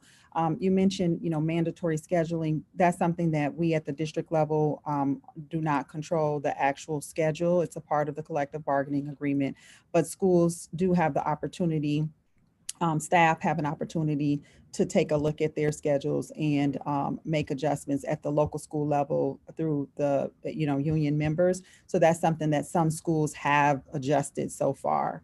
but we are definitely looking, especially in light of what we see with grades. We'll be doing a deeper analysis of that and identifying what some of the barriers are and what additional supports and interventions can be in place at the high school level. It's also important to note that for additional supports for high school students, there's opportunities to bring, small groups of students to be able to receive social emotional supports that they may need to receive in person. So those are some other options that high schools are looking at and exploring as we continue to work towards improving remote learning. Thank you for that question, Tia. Tia, do you want to follow up or do you have another question? Oh, no, thank you so much. Okay. Yes. Additional questions or comments? I have a couple of questions. Member Melendez? Yes. I want to thank the team for this very comprehensive presentation about the reopening plan, which is, I know it's something that concerns everybody very much for multiple reasons. I also want to acknowledge, although this is based on very anecdotal data, I have a few student teachers that are doing their student teaching with CPS teachers, and I want to highlight the incredible commitment, innovation, and creativity that these teachers are showing during this remote teaching and learning, which is not easy.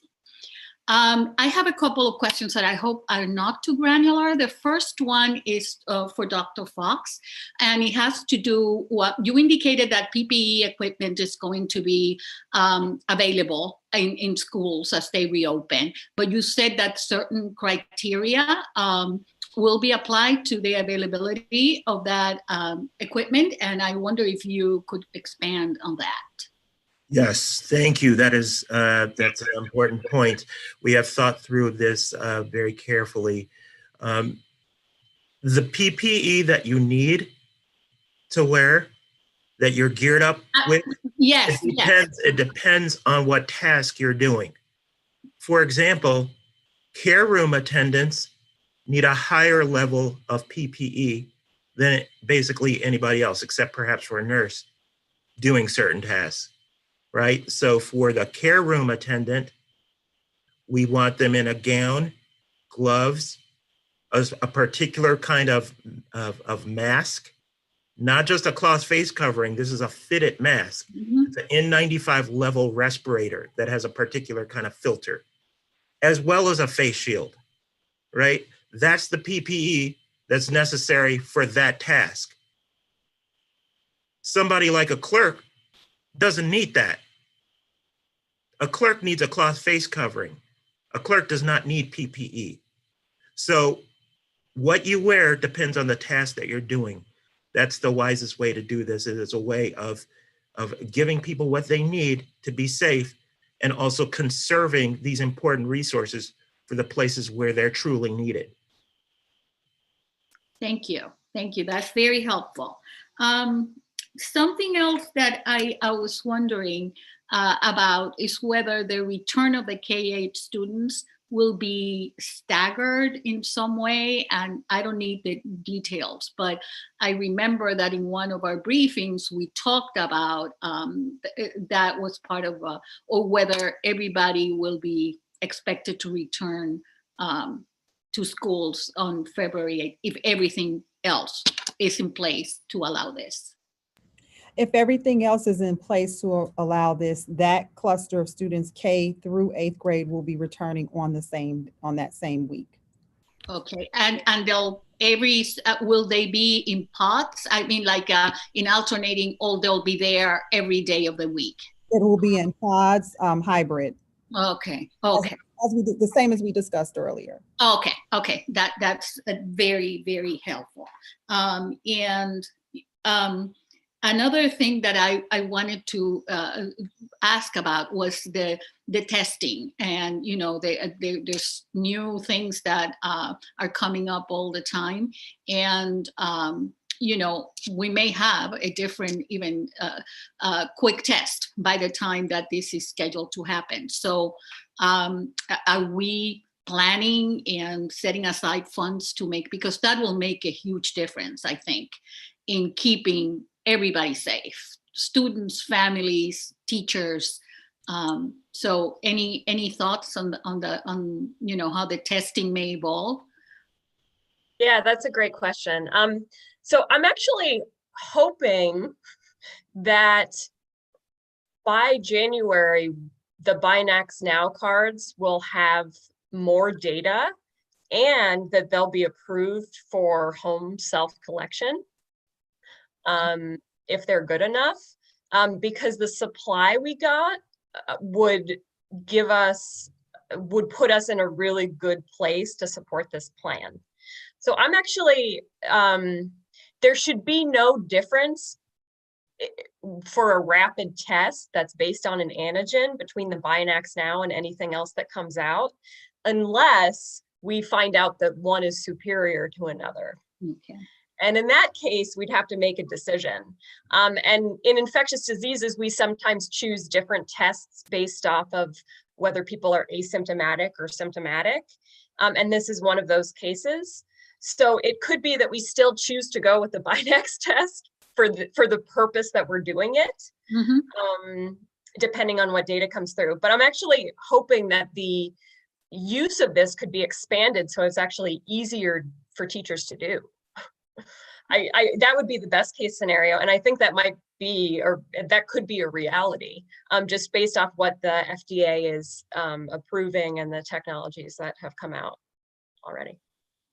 My last question is to our health experts, and it has to do with something that Chief McDade called attention to, the disparities that the pandemic has made so visible. In this case, the different communities have very different positivity rates. Does that play a role in our plans to reopen hopefully in the new year? Do you mind if I take that one first, CPS, just from a CDPH standpoint? Is that okay? Yes, please do. Okay. So this is a discussion that that Dr. Arwady and I talk about, the commissioner and I talk about. And there are two things that sort of factor into this. One, the students in the CPS system don't typically come from the zip code or the community area that the school is located in. So there would be no real way to control that on a hyper-local level. And then second, we really do we feel like Chicago is slightly different than some other cities in that we do see, we don't want to start making rules for one area that another one doesn't have to follow, because it would falsely send the message that these other areas don't need to follow the same rules. And we really feel strongly that that's not the message we want to send. We all want to be in this together because we all affect each other. And we cross over in so many different ways that we don't realize. And we need everybody doing their part, teachers, students, people on the train, people on the bus. And we don't want to stigmatize any one neighborhood, because a lot of the neighborhoods that are having the most problems are essential workers. And we find it, and healthcare workers, and we don't want to stigmatize them because of the important work that they're doing. So that's sort of some of the considerations that we've made. We're watching what's happening in New York, because they are doing some of that neighborhood by neighborhood. Yeah, and we just don't feel like Chicago is equivalent to New York City in the same way, based on how much we travel. So that's where we're at right now. Yeah, and it was not my intention to stigmatize any neighborhood or group. Contrary, I think that it is that the unequal positivity rates are not due to carelessness of the people who reside in those communities. There are other variables associated with the structural racism that make those positivity rates so high. Thank you for asking the question. Sure. Thank you for your answer. And Melendez, any other questions uh, from Member Melendez? no, I've monopolized, the floor. No, members take all the time you need. There's nothing more important than what we're talking about right now. Any other members with questions or comments? Yes, Member Sotelo. Thank you, President Del Valle. I just want to follow up. Obviously, thank you for all of you. Dr. Muriel, I appreciate you jumping in to give us your perspective. And I appreciate your honesty about the difficulty in understanding the different metrics and what do we need to do to ensure that we keep the entire community safe with the latest information we have possible. And that will always continue to evolve. And I certainly hope that the latest information we have possible starts to see some positive trends, given the positive news that we're starting to see from all the different pharmaceuticals about their success that they're having, and hopefully accelerates that to make it easier. In the meantime, we still have a hybrid challenge in front of us, as we've just seen with the data on both the current environment as well as what we're seeing with the grades, what we're seeing with the attendance. So I actually, and we have a responsibility to try our best efforts to do something about it, right? And I appreciate the initial view of the data that Latanya shared with us and the additional due diligence. I'm actually going to pose this question to Tia, because I really enjoyed your probe that you said there, because it is about the students, and I'm glad we have a student voice, and we need to encourage others as well. But what was your question behind your question about the inclusion of a high school assessment and why? And I care more about the why. So I'd like to kind of probe a little bit further there to ensure that we're also taking that into account in this process. Yeah, definitely. Thank you so much. So I guess I asked that question just kind of in regards to what I've been hearing from my peers and kind of the thoughts I've had myself. Online school can be a bit overwhelming at times, just with like the 8 hours on the screen plus homework, etc. And obviously, we can't exactly stop that process because we do have to learn, and the education has been top notch and hasn't really changed from, I guess, school. Just it is a different environment and different like avenue of learning. But a lot of people are feeling like mental health challenges, I guess, in that sense, with school. And I just think that as a district, it's important to recognize that. And as being the honorary student board member, I wanted to uplift those voices of those who can be here today to ask those questions themselves. Thank you.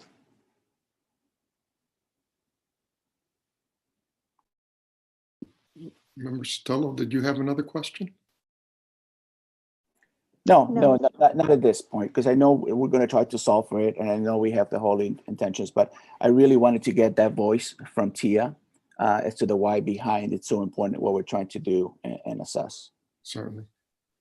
Member Rome, you have a question? I don't. My question was about the metrics, and I think we've covered it. Okay. All right. Just want to make sure we get everyone in here. Thank you. Any other questions or comments? If not, Dr. Jackson, do you want to close this section? Yeah, that concludes the rest of the presentations for today. So thank you for your time and your questions. Okay.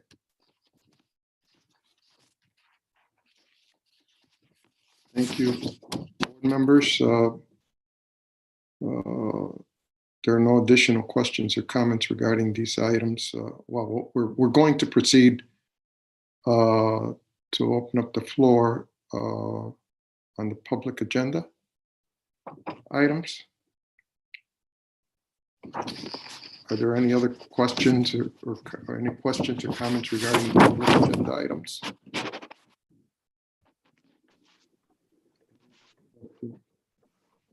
regarding the public agenda items. Now we'll proceed with the vote on the public agenda items. Madam Secretary, please proceed.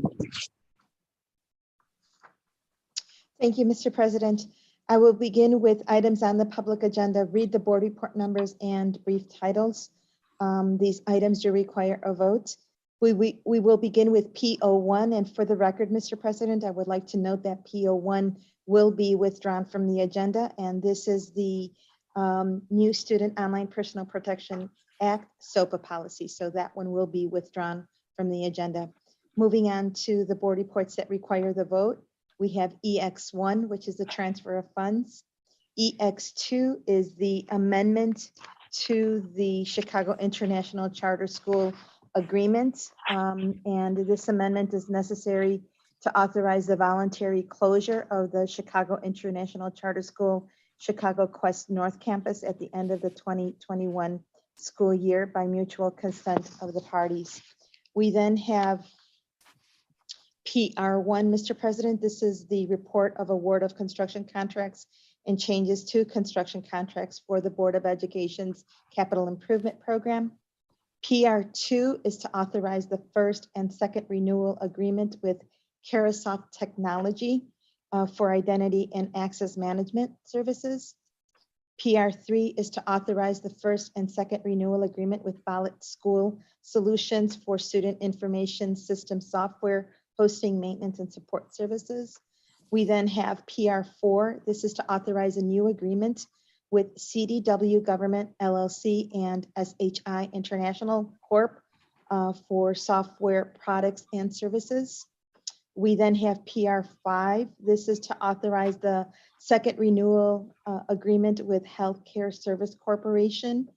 And then, Mr. President, these items do require a vote. Is there a motion? So moved. Is there a second? Second. Thank you. I'll proceed with a roll call. Member Rome? Yes. Member Melendez? Yes. Vice President Reveluri? Yes. Member Tad Breland? Yes. Member Truss? Yes. Member Sotelo? Yes. And President Del Valle? Yes. We have 7 ayes, 0 nays. These matters are adopted by the board with the noted withdrawal of PO1. I'll continue, Mr. President, with additional items on the public agenda that do not require a vote. We have FN1.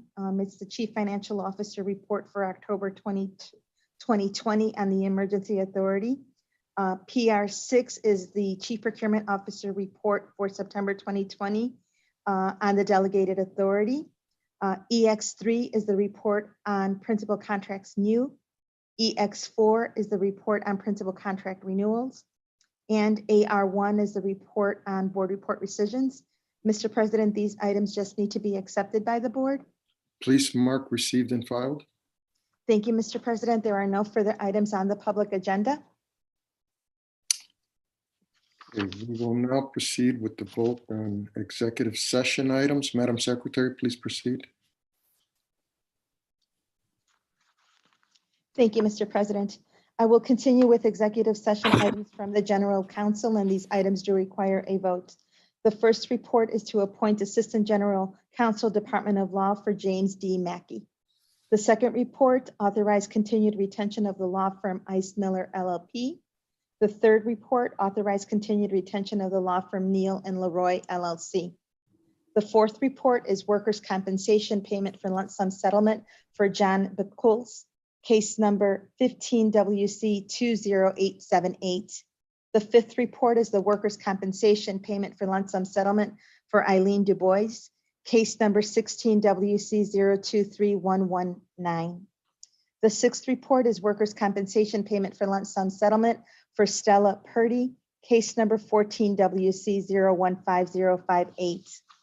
Moving on to the seventh report, we have approved settlement of Michael Bayer contract principal dismissal case and related litigation. And for the record, Mr. President, I would like to note an abstention for board member Rome on the settlement of Michael Bayer.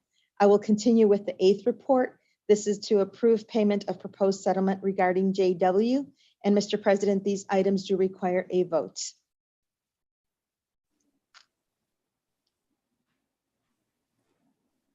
Is there a motion? So moved. Is there a second? I second. Thank you. I'll proceed with a roll call. Member Rome, Yes. with the noted abstention on the Michael Byer settlement. Thank you. Member Melendez, Yes. Vice President Reveluri, Yes. Member Todd Breland, Yes. Member Truss, Yes. Member Sotelo, Yes. and President Del Valle. Yes.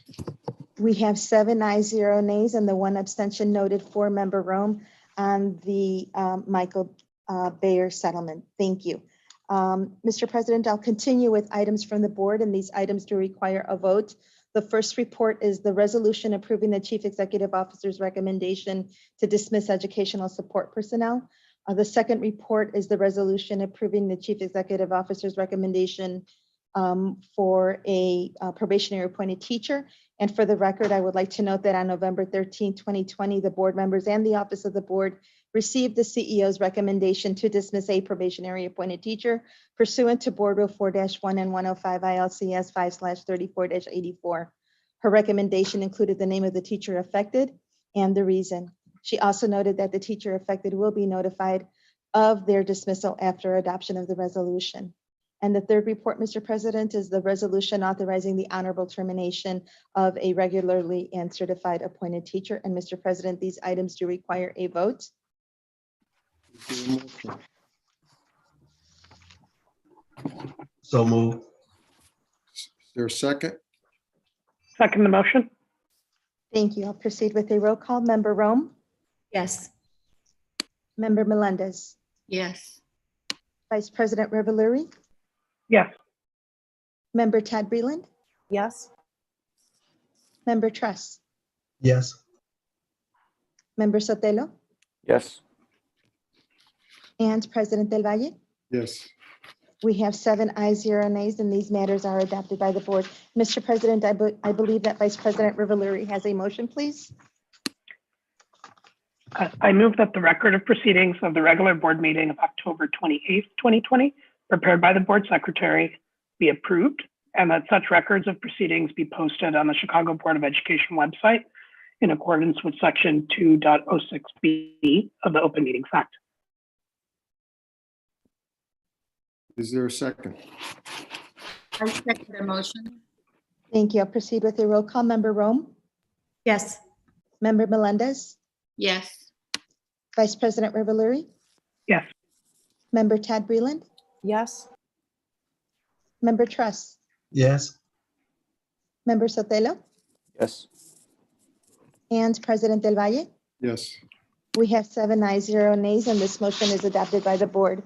And Mr. President, we have one real estate item from executive session, and this item does require a vote. It is for board report approve entering into an intergovernmental agreement with the Chicago Park District for the lease of land for construction of the new Belmont Cragen School and the shared use of athletic facilities at Reese Park. Mr. President, this item does require a vote. Is there a motion? So moved. Is there a second? I second the motion. Thank you. I'll proceed with a roll call. Member Rome, Yes. Member Melendez, Yes. Vice President Reveluri, Yes. Member Todd Breland, Yes. Member Truss, Yes. Member Sotelo, Yes. and President Del Valle. Yes. We have 7 ayes, 0 nays. This matter is adopted by the board. And Mr. President, there are no further items on the executive agenda. Mr. President, Yes. Member. just real quick, I just want to thank the Board of Education staff for the card that was sent, and just let them know that they turned me into a 200+ pound teddy bear. Thank you for the personal comments, and thank you to the staff for the work you put in to keep us informed and well versed in terms of the different issues and challenges. Just want to acknowledge, it seems like we should be the ones sending you guys cards and flowers. I just wanted to acknowledge and say thank you very much. You should see my wife had to give me some tissue to fight back the tears. You're not the only one. Same here. Thank you, Member Truss. And I just want to add that my 86-year-old mom who lives with me, the card brought a smile to her face too. So thank you, staff. Very thoughtful. I also want to, before we close, say that we lost a great leader, Maria Celda, who served on the Board of Education when I was a very young fella. She was an aggressive, strong advocate on the board for bilingual education and for kids in general. She was the first Latina appointed to the Chicago Board of Education. So people like me who have come long after she did have stood on her shoulders. I want to say to her husband, David Celda, who is, I think, still in the hospital, dealing with COVID also. I say to him that we certainly wish him well and want certainly Judge Celda to recover. But I just wanted to make sure that we acknowledged the great contributions that Maria Celda made to the city of Chicago. So thank you. Any other closing comments or statements from board members? Okay, if not, thank you all board members for the countless number of hours that you put into dealing with this Board of Education. I know that we have some difficult days ahead of us. There are a lot more difficult days ahead of us. Some would ask, well, how much harder can they get? Yeah, they probably will get harder. But I appreciate all of you hanging in there and putting, again, the countless numbers of hours that you do in reviewing all the material that comes before us. For the public, I know we go through this public agenda quickly, and it seems like the votes are quick votes, but every item on the public agenda is studied very carefully by each board member, and each board member is briefed on every item. And so by the time it comes down for us to vote, we have had all, if not most of our questions answered. So please don't think that this is just a routine kind of matter. We're just rubber stamping. This board questions every single item. I thank you for that. Okay. So having said that, is there a motion to adjourn? So moved. All in favor? Aye. Aye. We are adjourned. Thank you, everybody. Thank you. Hi, everybody. Bye.